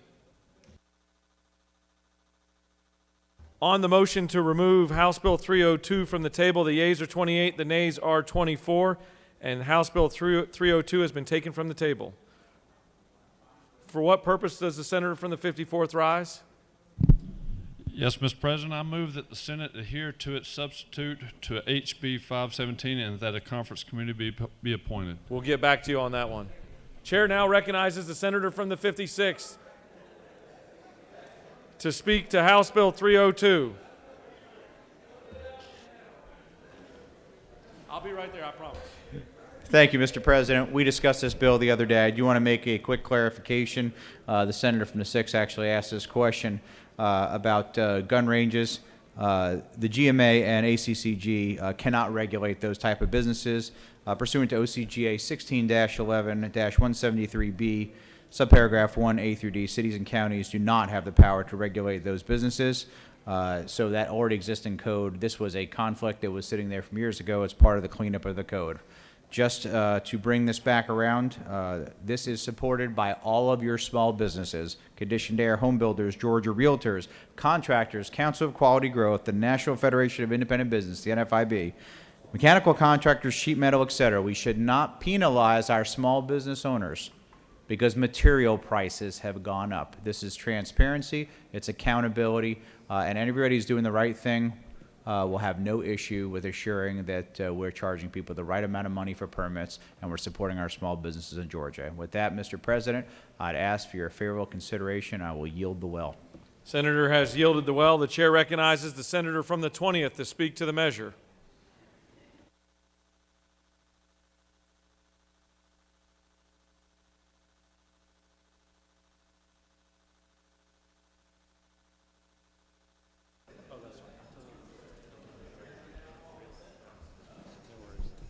Thank you, Mr. President. With all due respect to my friend, chairman of our Public Safety Committee, senator from the 56th, I generally support his myriad of bills, but this is a bad bill.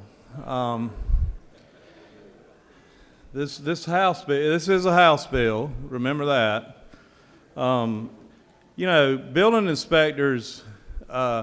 We like to kind of complain about building inspectors, especially people in the building business. But the purpose of a building inspector is to keep us as the consumer safe, to protect the consumer. Most of us, people like me, don't know enough about construction to know if somebody's doing something properly or not. So they play a very important role in our communities in keeping us safe, protecting us from fires, and making sure that our investment in the improvements to our property are lasting and are built to code. So I think it's sort of unfair to vilify building inspectors. Another thing I don't like about this bill is the language, the way it's written. Current law requires counties and cities to only charge the actual cost of permitting to the permittee. The way this bill is written, I think you could argue that they can now charge up to 20% above the actual cost.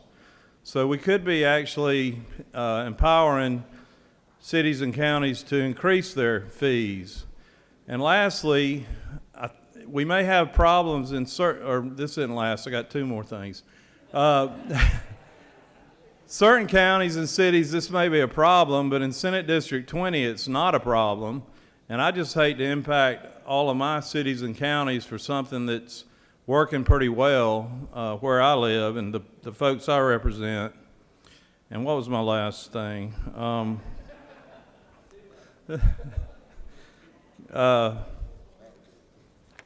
Anyway, there's one more thing.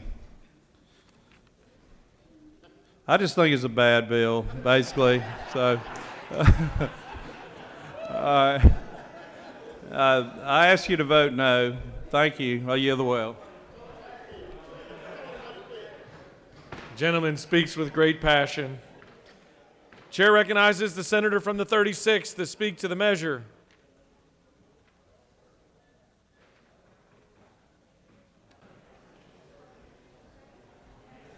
Thank you, Mr. President. Colleagues, we spoke about this bill at some length a day or two ago, and the facts of the matter have not changed. And I think the gentleman, the senator from the 20th, just made the very strong point that don't take an issue that's arisen in one locality and make it a statewide bill and burden towns and cities that you go back and I go back to represent year-round. In a situation like this, you ask the stakeholders to get to the table and work together and come back with a compromise, as opposed to ramming this down the throats of all our local public officials and our building inspectors. I just am in such complete agreement with the senator from the 20th about the lack of wisdom in using haste to address something that's going to have statewide impact at a time when our local governments are under great duress as this pandemic has wound its way through our the hills and valleys of our great state of Georgia. I'd ask you to give this a red vote today and send the message, let's get the stakeholders to the table and find some compromise approach. Thank you very much. I yield the well. Does any other senator wish to speak for or against House Bill 302? The chair sees none. The question's on the adoption of the committee substitute. Is there objection to the adoption of the committee sub? Senator from the 56 has that right. Would like to close the debate.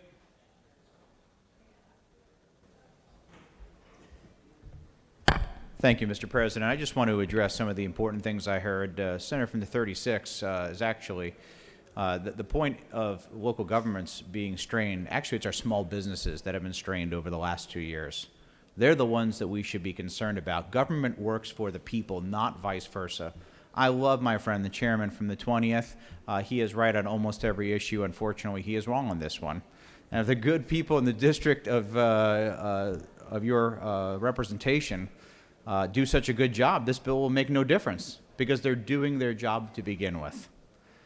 But giving our folks, our small businesses, the opportunity to make sure that they are not getting excessively taxed and burdened for a regulatory fee because prices have gone up 2 and 3 times is smart. And there's a reason why almost every single small business association in this state, which make up a lot more people than your county and city governments, are all for this. So let's stand for the small businesses of Georgia, send a strong signal, and pass House Bill 302. Thank you. I yield the will. Senator from the 56 has officially closed the debate.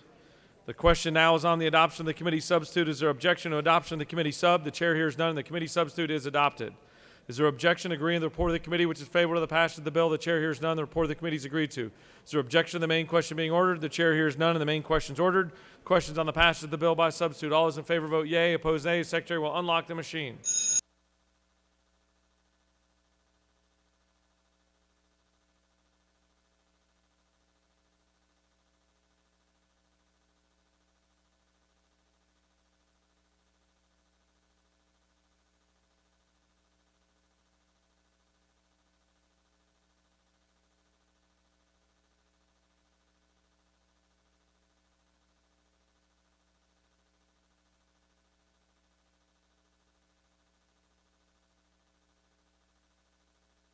For what purpose does the senator from the 29th rise? Parliamentary inquiry. State the inquiry, please. Mr. President, isn't it true that a green vote is a vote for small business and continued growth in Georgia? Sir, and each and every member can make that decision on their own.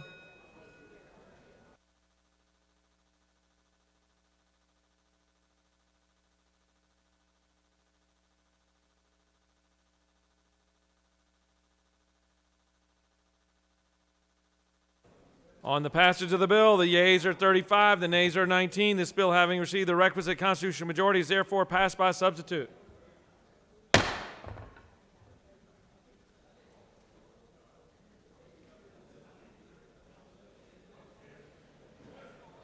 Can't help but see that we've got a very special guest with us here today. Over on our left side, we've got our Insurance Commissioner, Major General John King. Thank you for being here. Thanks for all that you do.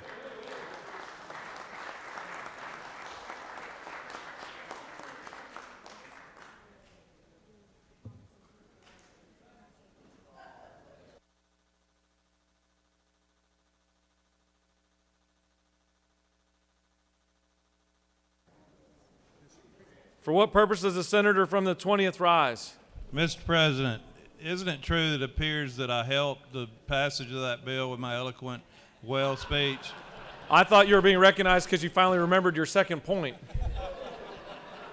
But go ahead, we'll continue to recognize you. Mr. President, I may lose on this. Mr. President, I move that the Senate adhere to its disagreement to the House substitute to Senate Bill 218 and that a conference committee be appointed. Ms. Secretary, can you please read the caption? We got to read the caption first. Senate Bill 218, a bill by Senators Walker of the 20th and others. A bill to be entitled an act to amend Chapter 5 of Title 45 of the OCGA relating to vacation of office, so as to provide for the suspension of compensation for certain public officers who are suspended because of indictment for a felony and for other purposes. Mr. President, the Senate Committee on Judiciary recommends that this bill do pass. Respectfully submitted, Senator Strickland of the 17th District Chairman.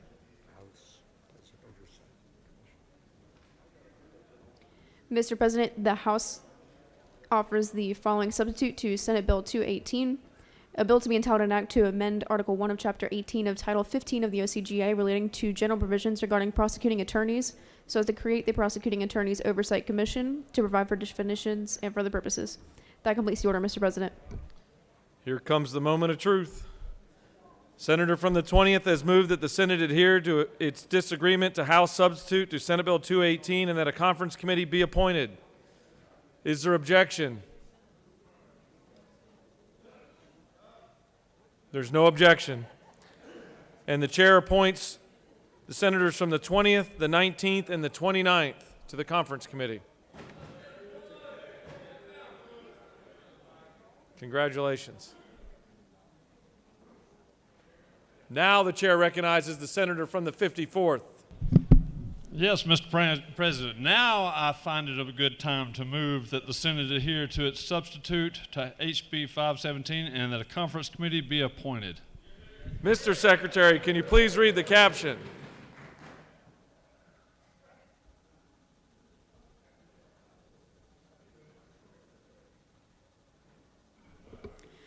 House Bill 517, a bill by Representative Carson of the 46th and others, a bill to be entitled an act to amend Chapter 2A of Title 20 of the OCGA relating to student scholarship organizations, so as to provide for the inclusion of earned interest in the calculation of minimum revenue obligations for scholarships and tuition grants, to require that student scholarship organization and for other purposes. That completes the order, Mr. President. The senator from the 54th has moved that the Senate adhere to its amendment to House Bill 517 and that a conference committee be appointed. Is there objection? The chair hears none. The chair appoints the senators from the 54th, 52nd, and 18th to be our conferees.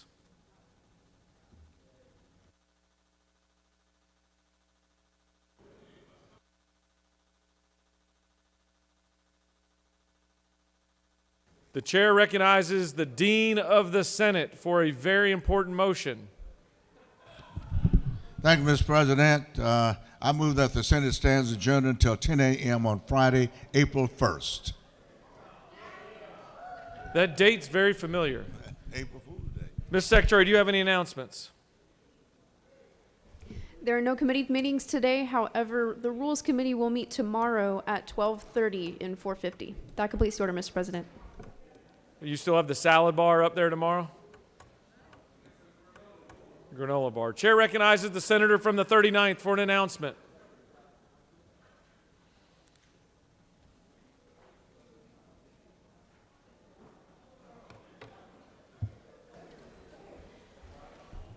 Thank you, Mr. President. I'll be very short because it's been a long day.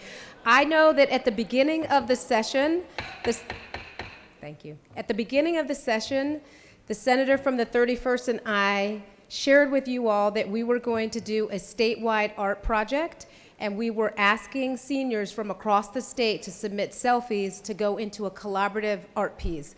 That art piece is now displayed in the rotunda. I would invite every single one of you to go and see it.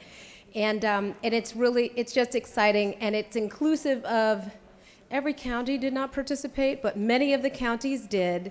And we're proud to recognize our seniors who are today's students, but tomorrow's future leaders of Georgia. So please take a look when you can. Thank you. I yield the well. Chair recognizes the senator from the 36th for an announcement.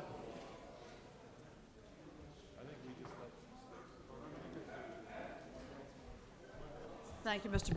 President. Colleagues, we are in a committee working day stance tomorrow. I want to flag for you the opportunity to participate in the Working Families Caucus Luncheon Zoom in 307 CLOB. We will be making a special presentation to Dean of the House, Calvin Smyrie, and a luncheon presentation on the good, the bad, and the ugly. The machinists and the auto workers are our sponsors, and you are welcome to join by Zoom or in person. CLOB 307 at noon tomorrow. Thank you so much. Chair recognizes the Rules Chairman for an announcement.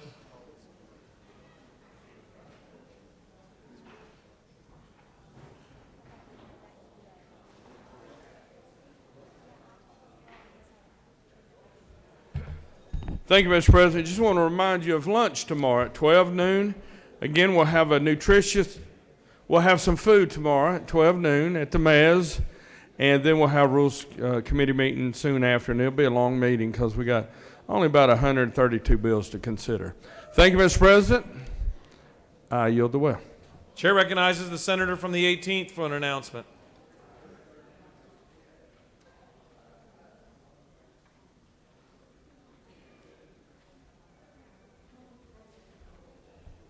Thank you, Mr. President. So Friday will be our last Friday we'll be here, and as y'all know, sometimes we have John Bullock Day, and we're going to celebrate John Bullock Day on this coming Friday, so wear your freshly washed, creased blue jeans on Friday. Thank you, Mr. President. I yield the well. Chair recognizes the senator from the 17th with an announcement.